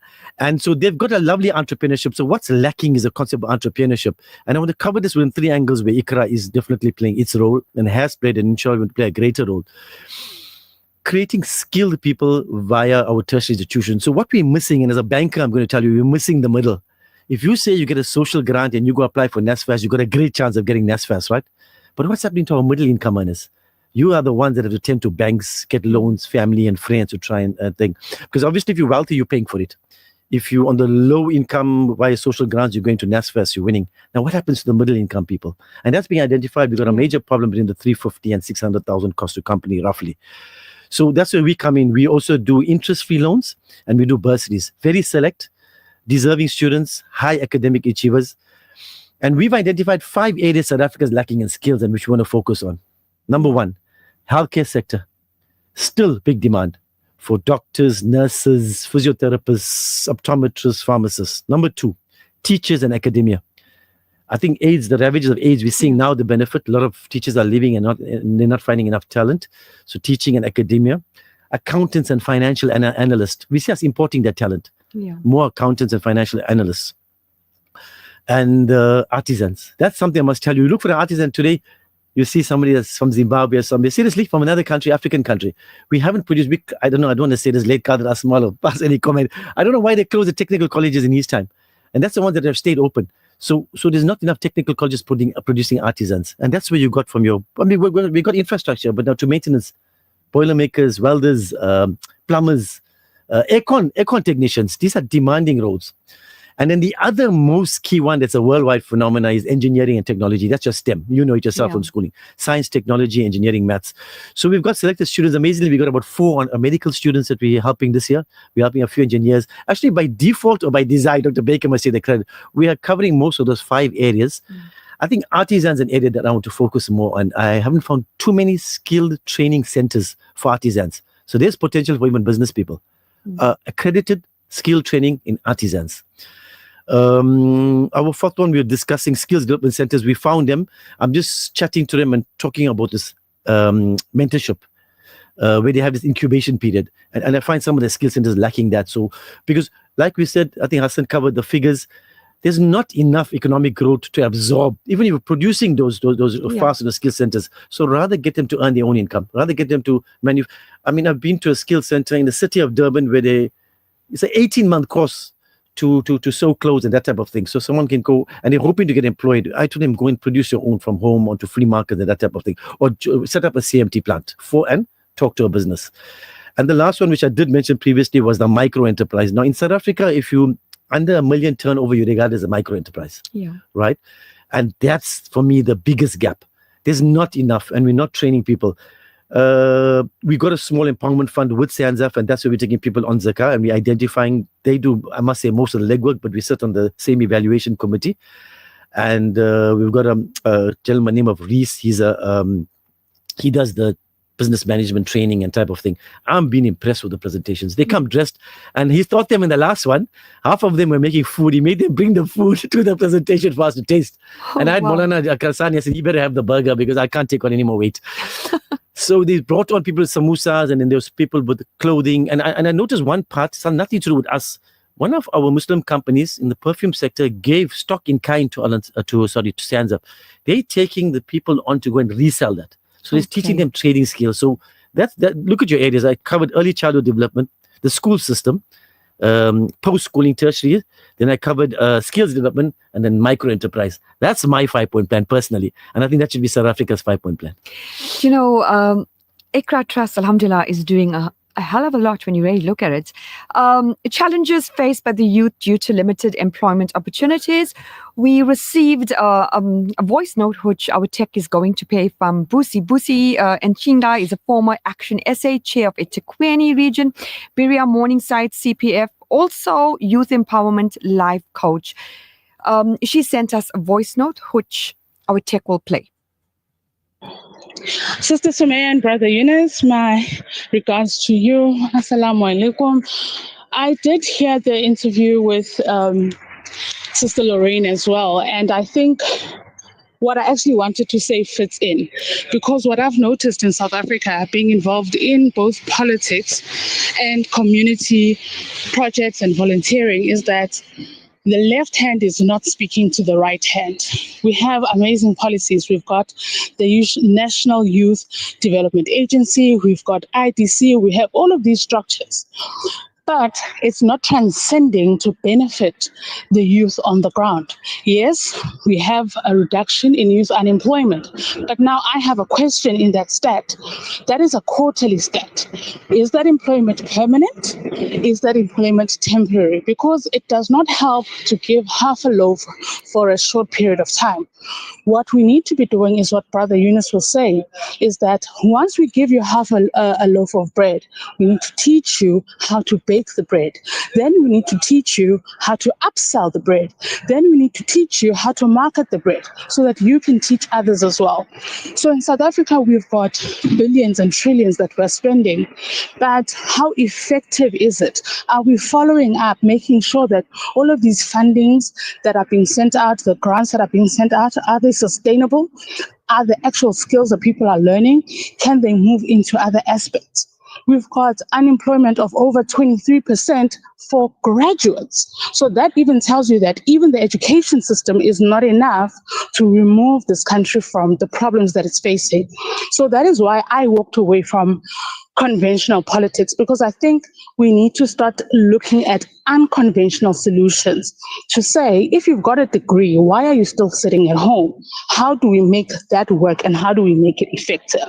I've been very impressed by civic organizations like Sister Lorraine and also like your ratepayers associations, because they are using practical solutions to solve practical problems. And I think that is the shape or the direction we need to be taking as a country, to say, how do we use what we have to get what we want? Then only will we see effective change and consistent change and permanent change. We do need to empower the youth. We need to understand, who are we empowering? Is it a child-headed homes? Are there going to be more youth that are unemployed from that home? And how do we plan for the future? If you look at Singapore, they did it very well in planning for the future of their country. We need to start having plans. I've gone to municipal meetings. I've gone to so many meetings. There's many presentations and a lot of information. None of it has timeframes. That's your first problem. Second problem, they don't self-evaluate and correct. Yes, if you've done well and you've achieved your targets, how do you maximize that and how do you exceed that? So I think as a country, we need a new type of leadership. We need a new type of thinking, because we keep recycling the same problems. We keep complaining, but nothing is actually changing. Change begins in saying, how do I do something differently to get the results that I want? And that is what I think we need to start doing, to say, how do we implement change that will be permanent and also that will have better results? I love the topic. Thank you so much for having me, and I will keep listening on my end. Salam. That was Busisiwe Ntshingila, former Action SA. That was Busisiwe Ntshingila, former Action SA chair of the eThekwini region, Berea and Morningside CPF, also youth empowerment life coach. You could hear Brother Yunus and Milo, the passion she has. You know, she was so involved in politics. I know earlier on, a couple of years ago, when we were looking at safety and security, she came on shows. And now she said she has left that. It's civics, it's ratepayers association, it's us, it's like Iqra Trust, it's like Al Ansar taking charge and serving the community, because we cannot rely on government. Yes, and I think she made some very pertinent points. A lot of these politicians are letting us down. We talk about this all the time in our shows. They basically maladministering, corruption, and it's a subject in itself.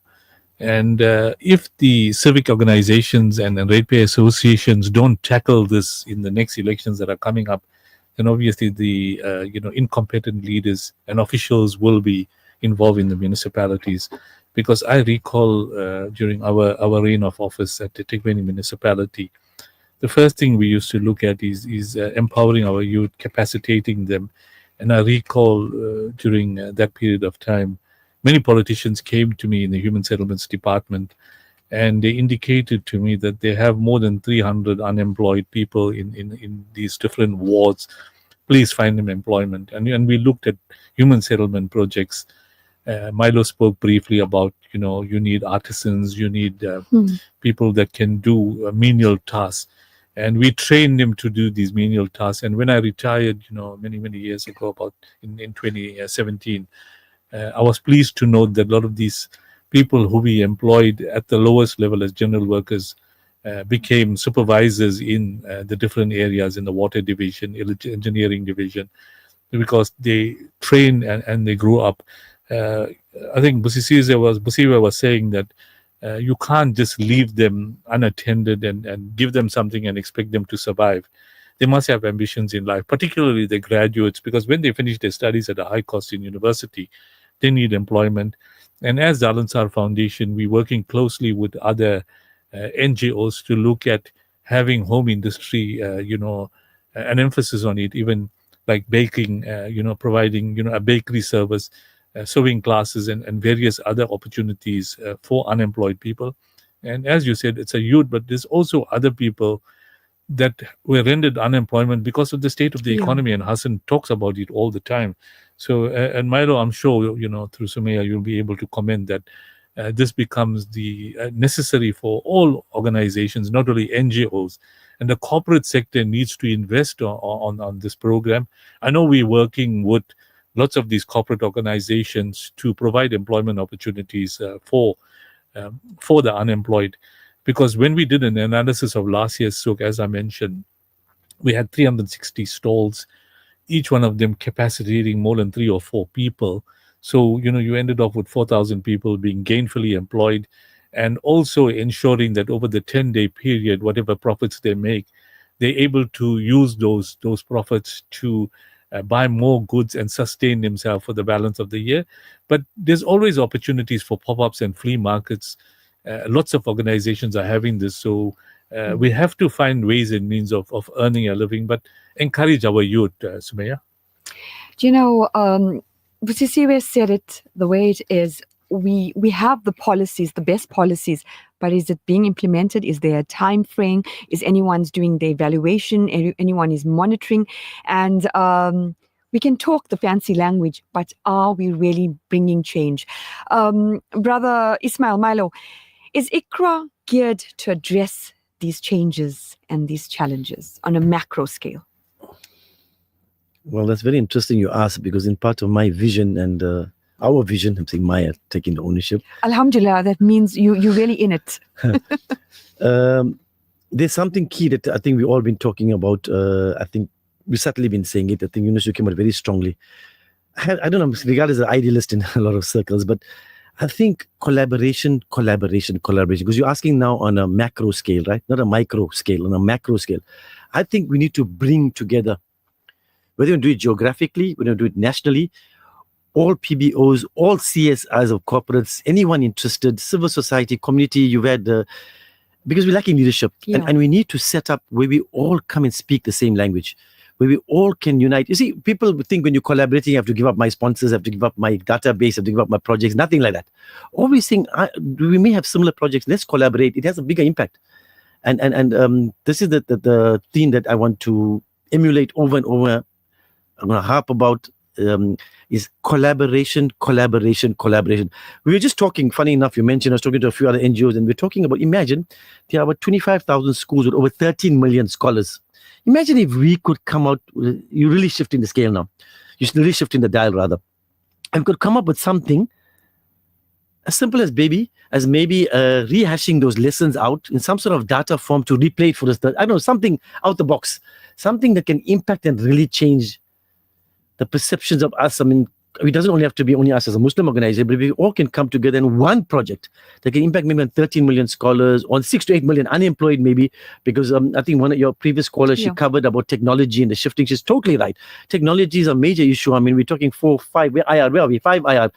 And we've noticed that at Iqra, and we've created like a bit of something we call Iqra Trust, Dr. Baker, Iqra Trust Knowledge Center, which actually we're going to convert it, I think, to Iqra Trust Technology Center, where we bring kids in that are at school and miss the coding part. So with UK is in and we partner. So we're seeing the gaps, but I still think it's micro.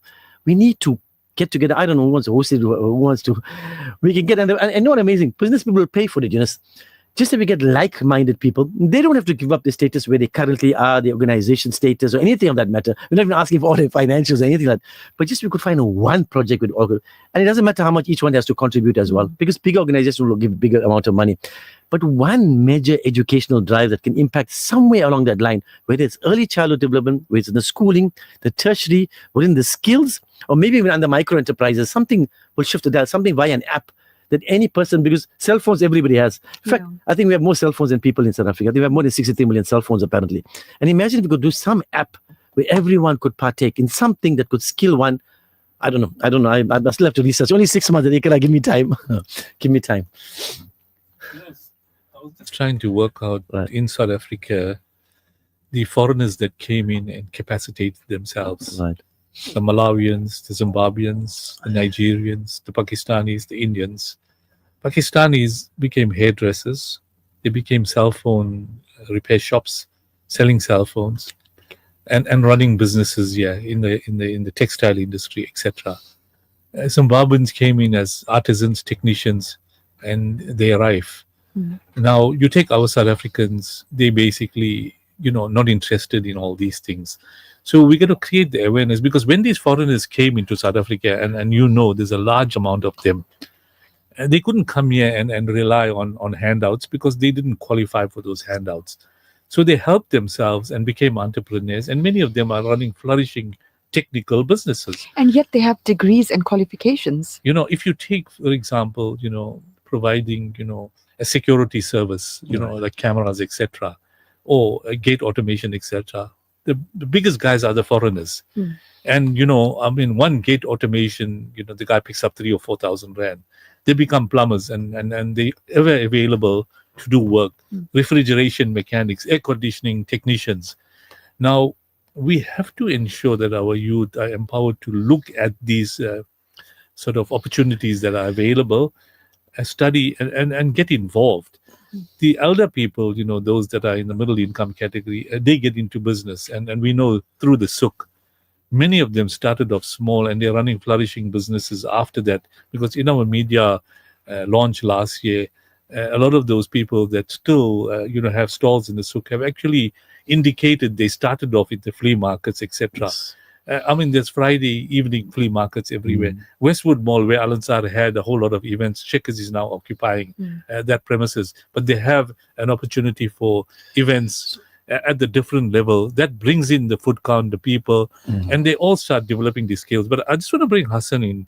Hassan, there are certain measures that, government and the private sector can stimulate the economy, thus creating employment opportunities for our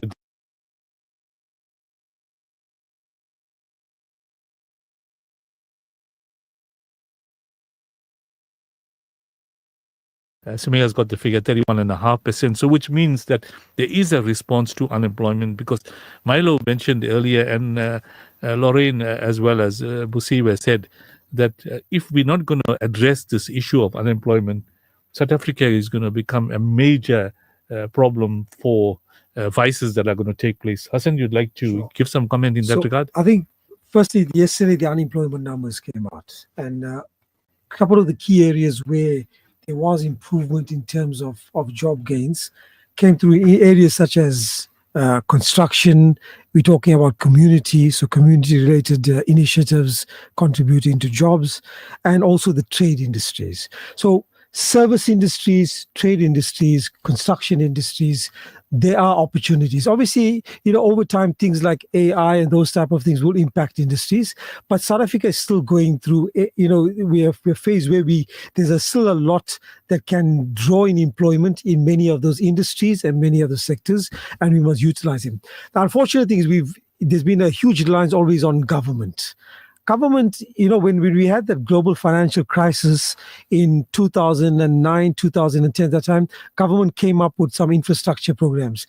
It did create some employment. The unfortunate thing, though, is that when you created this, you put in a huge amount of people into, they put in a huge amount of money and employ people, but there was not very productive employment that also came out of it. Look at the public sector.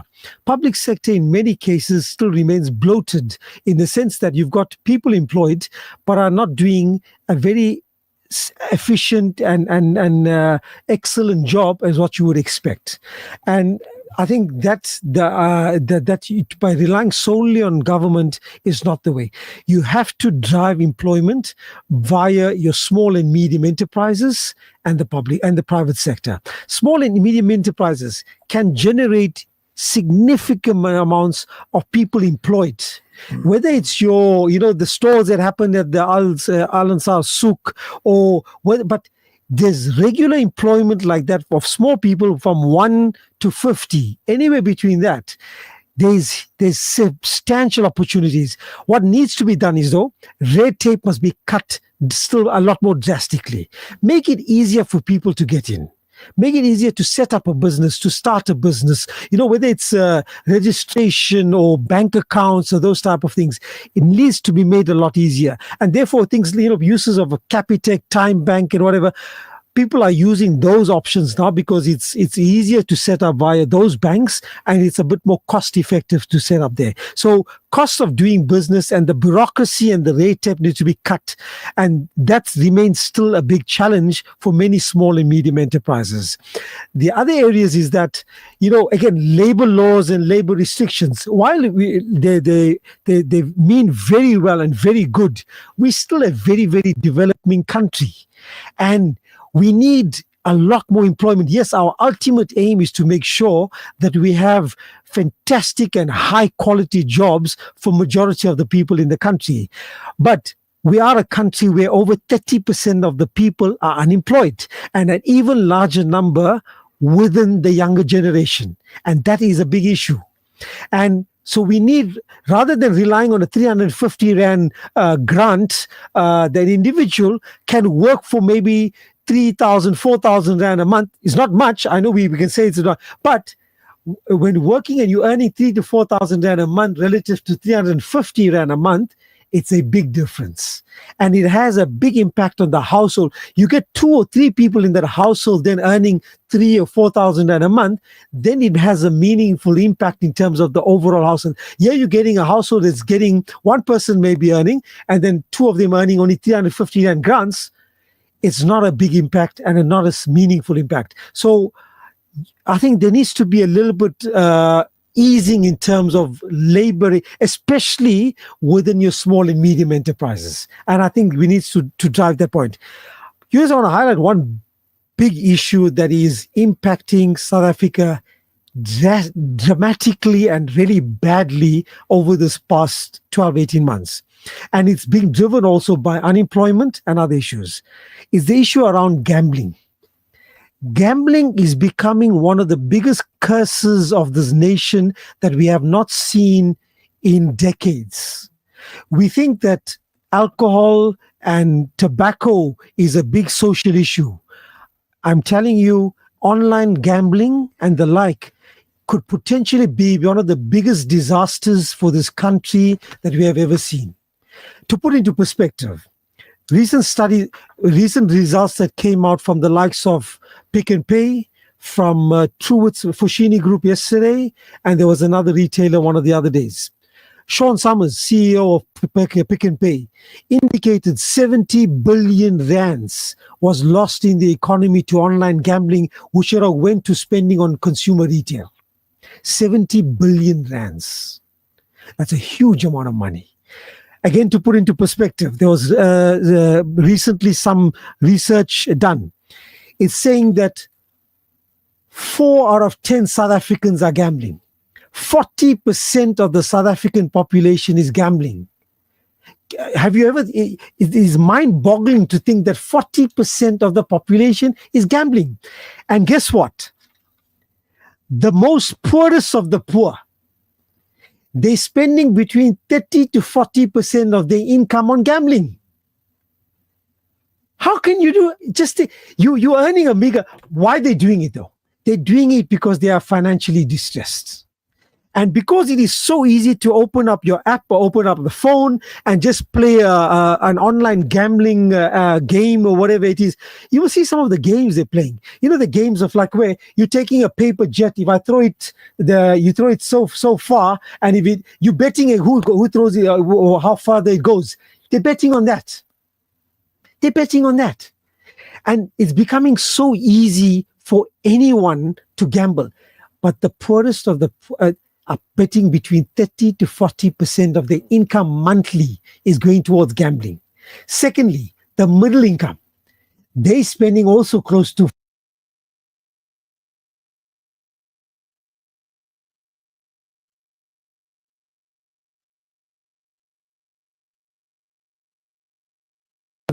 but it's your lower income and the middle income where the impact is dramatic, and it's a social issue. It's a huge, and it's not. So we as Muslims know that gambling is one of our major sins, but we need to ensure that this message, and we drive it as civil society and the like, that working with other religions and other community groups and the like, to drive this message that this is a big issue that we face. And there's some initiatives that we need to push. The one issue is try and restrict, or whether they'll ban it, I don't know, but restrict as much as possible online gambling. I don't know how you can do it through the sites, or banning certain sites, or restricting access to certain sites, or whatever it may be. Like for example, many Western countries, children are banned from social media, during a period of time or whatever it is. That we have to introduce that in terms of online gambling. The second point is ban all online advertising about gambling ads. Everywhere you look, whether it's the television or you open up any social media app, whether it's Facebook, there's that. Somewhere Hollywood bets will pop up, or Betway will pop up, or something. Football, you and I mean, we love watching our football. How many football teams we are seeing these days are being sponsored by online betting platforms? It's not only a South African issue, it's becoming a global issue. But South Africa being a developing country, the impact in terms of society is massive. And we need to counter this before it gets completely out of hand. And the third thing, and this is where, you can write to him, I'm certainly going to write to them, when the minister has his budget, he asks, they normally have this thing, they give them your comments on what you think would be a appropriate way to try and include in the budget. Flood the minister in January, February, whatever, they would do this thing to say, introduce huge sin taxes on all forms of gambling. If we can have huge sin taxes on the likes of alcohol and tobacco, why should gambling be excluded? You're getting gambling operators like these Hollywood bets, their corporations are sitting in offshore havens and the like. Yes, they're paying certain taxes here, but they're taking the money offshore. How much are they really putting into society? They're putting nothing. They're really putting nothing in terms of our society. And this is so if we can't ban it, first prize will be to ban it as much as we can. But we are a democracy, and they're allowing a lot more. But try and force at least certain forms of gambling to be banned. Secondly, if introduce a lot more taxes and ban advertising related to that. The counters from these lobby groups will be, there'll be an impact on economic, financial impact. Rubbish. If you look at what it contributes and the positive versus the negative impact far outweighs the like. Advertising was banned on tobacco. Advertising is now regulated, or still is quite prevalent, but on alcohol, it's a bit more, to some extent, there's some warnings and the like. Has it impacted those industries in terms of their revenues? Yes, tobacco over time has slowed down, but they're still printing huge amounts of money. At the same time, they're also paying sin taxes. We must introduce it now to gambling and push the Treasury and Minister to introduce that. If we cannot ban gambling completely, at least then we should get a lot of taxes from it, which can contribute to meaningful employment across other industries. Hassan, I think you made some very important observations there, because if you look at gambling, in all these television adverts, you find Betway sponsoring the SAT20, Betway sponsoring, these rugby players in their shorts, you got their Betway. Hollywood bets, you got it in the Premier League sides' shirts. And people are being encouraged to do this type of gambling. And these liquor companies, the advertising of Heineken and Castle is becoming rife. So it's the order of the day. And as you said, billions of dollars is being invested. So I want to hand over to you now. You brought in a very important part, and I think Milo wants to comment also on this gambling part, is, the need for home industry to really, come into effect to ensure that, this becomes, one of the areas that will successfully provide employment opportunities, because a lot of our women folk in the souk are involved with the home industry, which also covers not only catering, but nursing care, sewing, and other things. Perhaps you want to touch on that, but I think Milo would like to come in before that. Just to Hassan, it's perplexing. I mean, look at, you've got Durban, beautiful Durban ocean, right? So we attract ourselves as a foreign tourist destination, local and foreign, beautiful oceans to swim the year round. Who would have thought within 20-kilometer radius, you've got 2 casinos, and they made it so appealing as well. I still can't come to terms with how they they didn't see the impact of high poverty, inequality, unemployment. How did they put 2 casinos? I don't know. In Durban, within 20 kilometers, give that low or pass that. I don't know. That shocks me. I still can't come to terms with that, right? So that's a major attraction, and you can see communities like difficult communities, working class, Phoenix, at that border, those kind of. What are they going to do? It's going to be attraction, right? And then I think the other thing was, I thought I was reading sometimes some legislation, and I think I lost track. I also, was last week. No, where they're taking up the gambling. No, but I'm talking something long before, being playing in sports. I thought that advertising by tobacco, gambling, and alcoholic companies was to be banned for sporting and that type of thing, but it never materialized. I think. I don't know. Gambling is right. Look at every sporting codes, cricket, soccer. Yeah. It's rife across T-shirts, on the television, stadiums. It's everywhere. Willetton should never have allowed Betway to get in there. Yeah. Well, SA20, the Betway, the biggest sponsors. Yes, it's SA20 International. And they are from India. India is rife with all these betting issues and gambling, etc. And even liquor sales. In the past, it used to be banned in these places. So Hassan has quoted astronomical figures, which could sort out poverty in various countries. But think about it, temptation is there. The unemployment rate is high. We have the youth who are sitting at home, sitting at street corners, desperate. They go into gambling. Well, listen, they think they can turn their income around, and they go to Hollywood Bets, the race course, and say, right, I'm going to punt on this horse. I got a couple of hundred in my pocket, I'll come back with a couple of thousand, and they lose that, and then they borrow, and they lose further. And Milo, you mentioned these casinos, they go in and they play, they're hoping no one comes out a winner.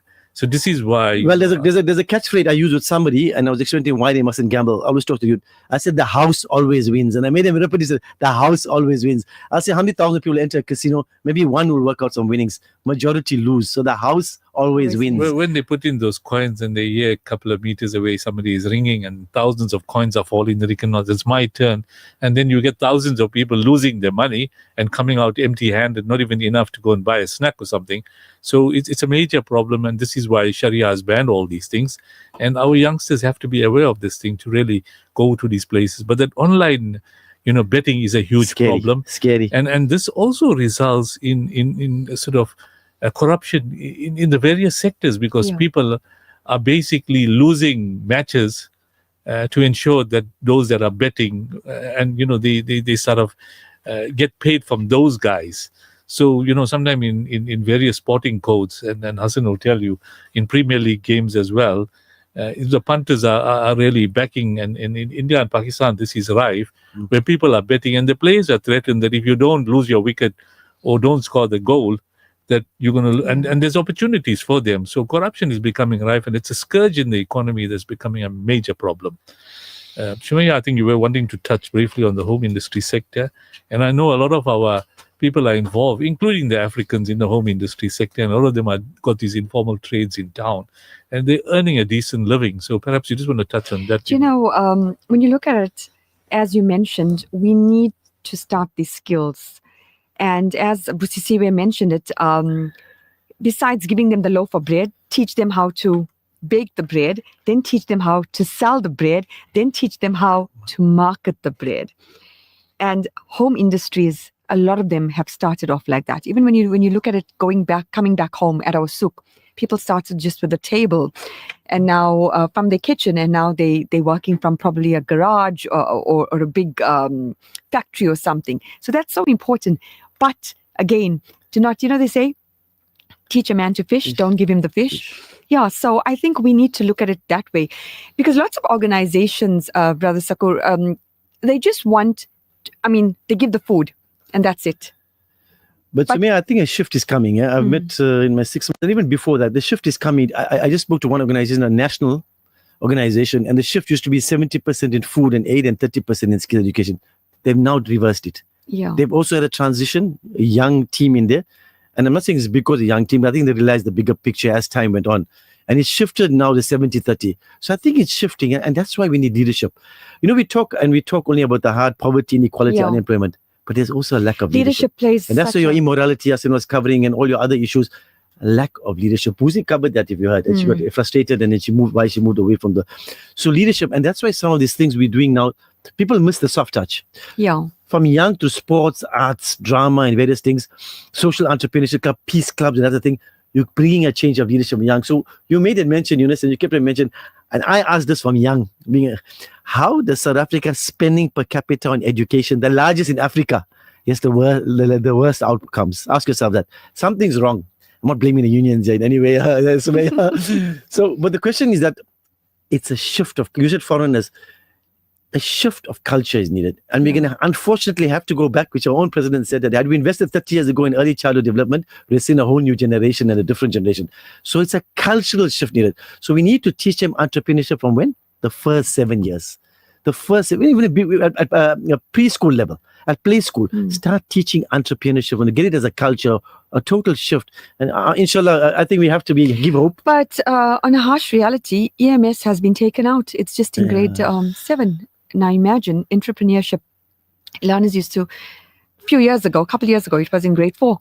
Now it's just with grade 7. So the whole culture is everything works with a card. Swipe it. But it's not telling you financial literacy. How do you pay for that card? And, lack of political representation, that's corruption and poor governance. That's what you're looking at. Unfulfilled political promises, and limited access, inequality and political exclusion. Weak implementation of youth policies. Who is there implementing it? Corruption again. Now, if you're going out, so that is why, as you said, the biggest, funding shows the least results. And I don't want to make too many political comments. Just forgive me. Not my platform as Iqra Transparency. I'm going to be very careful and wary. That lies in my background there, but I don't use that platform on any political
and those that are eligible to give zakat are discharging the zakat. That's another huge problem.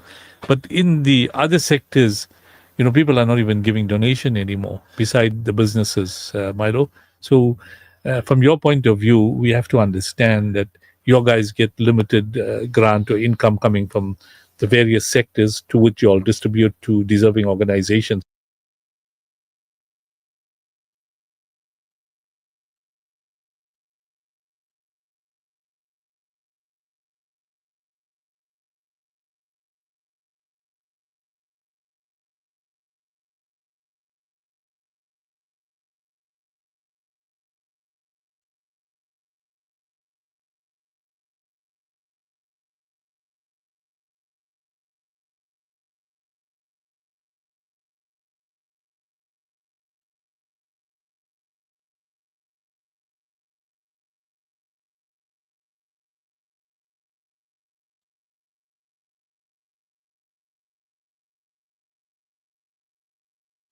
He's got to a certain level or make it to a certain level self-sustainable. But however, to grow and to make a bigger impact, there's always that welcome need. We're not a zakah collector area, must be there. But you won't believe this. I joined only 6 months and I see zakah coming in, not as big figures, but these people are just passionate about Iqra. They know Iqra helps someone. I'll just give you 2 cases.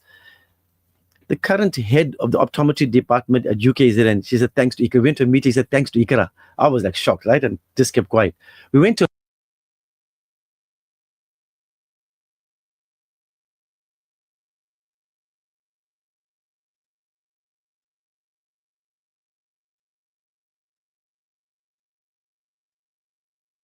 people, because like I say, you can't be everything to everybody. You can't help, so mismanage your expectation. I tell people there's also other sources, because all of us work with limited budget. You, Al Ansar, work with limited budgets. We work on limited budgets. So that's why I think a collaboration effort is going to make that macro impact for all of us. So we'll talk about that for the future. Yes, we have a limited budget, unfortunately, but I think Dr. Baker's taken that limited budget. When I've gone out there, there's a lot.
He comes to the souk at year into the Al Ansar souk, and he always looks forward to coming.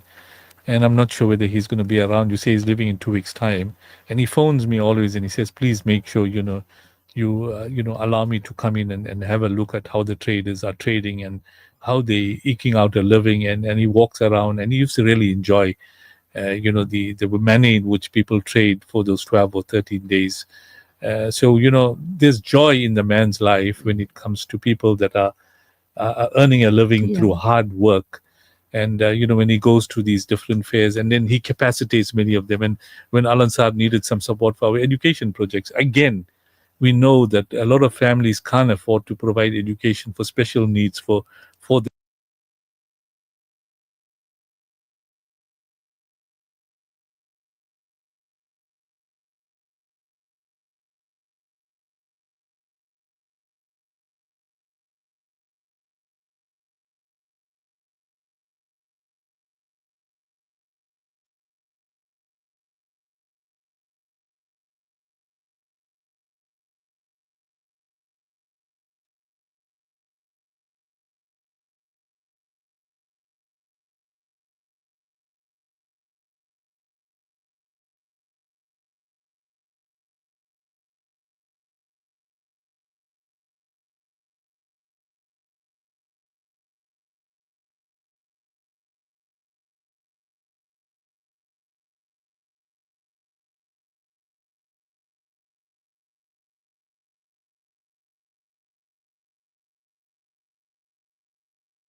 whatever it is, you have to start somewhere.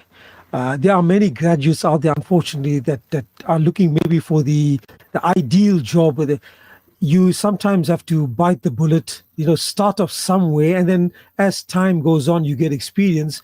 Other opportunities do present themselves. So I think it's important that we try and get employed rather than relying on the social grants. Secondly, in terms of expenditure and budgeting, it's difficult. Things like electricity is up double digits, 12-13% up year on year. Fortunately, food has now sort of eased in terms of the increases, has sort of slowed down, but we came from last year where we had huge increases in many food.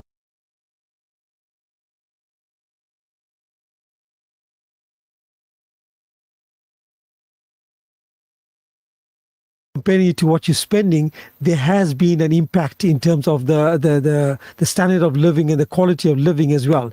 And there is no easy answer. The best is if we get more meaningful employment and more people employed in a household, it benefits the household overall. Unfortunately, in South Africa, you're having where a household of 4, 5, 6 people reliant on one breadwinner. And that's the big challenge. And if you have at least, 2 breadwinners or three breadwinners, not necessarily, it can be adult children, that are just finished university. They don't have to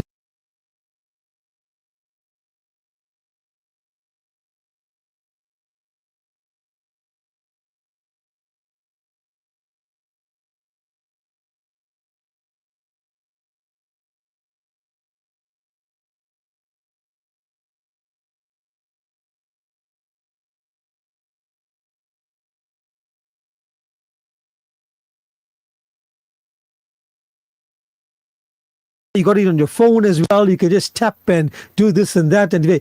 But unfortunately,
We know there's major challenges in South Africa and indeed throughout the world. We talk about these problems that the Palestinians are facing, and we're nowhere near that.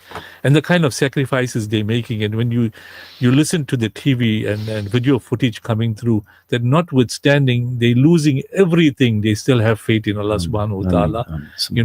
They say, Fasabrun Jamil, Allah subhanahu wa ta'ala is there for us. And you have little kids talking in that language, lost their entire family, and an orphan saying, that we have faith in Allah subhanahu wa ta'ala.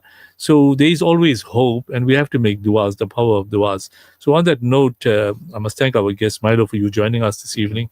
We hope that you and Mahmoud will be here again next week in the studio Inshallah. to impart some valuable advices. Sumaya for joining us in these programs, for imparting a lot of important knowledge, spending your late hours. I know you're teaching during the day, evenings. You hoping to rest at home, but you joined us this evening, and I know you're co-hosting a lot of shows. And Alhamdulillah, I think it's valuable information going out to our communities. Hassan, as usual, he's our economist, our sort of asset manager, and he brings us up to date with information, including today's budget. We make du'as that Allah subhanahu wa ta'ala assist our people out there to ensure that they have an honest living, halal rizq, and in that way there's barakat in what they earn. So on that note, it brings us to the end of the program. We took half an hour more than usual. It's close to 10:30. I thank Dawood Mondli for joining us and providing an excellent technical service this evening. I much appreciated for your support. Mondli, I know it's past your bedtime also, so hopefully you have a safe trip back home. Until next week, Wednesday, when we will bring some topical information to you. We wish you everything of the best. May Allah subhanahu wa ta'ala protect all of us and guide us towards the righteous path. Assalamu alaikum wa rahmatullahi wa barakatuh.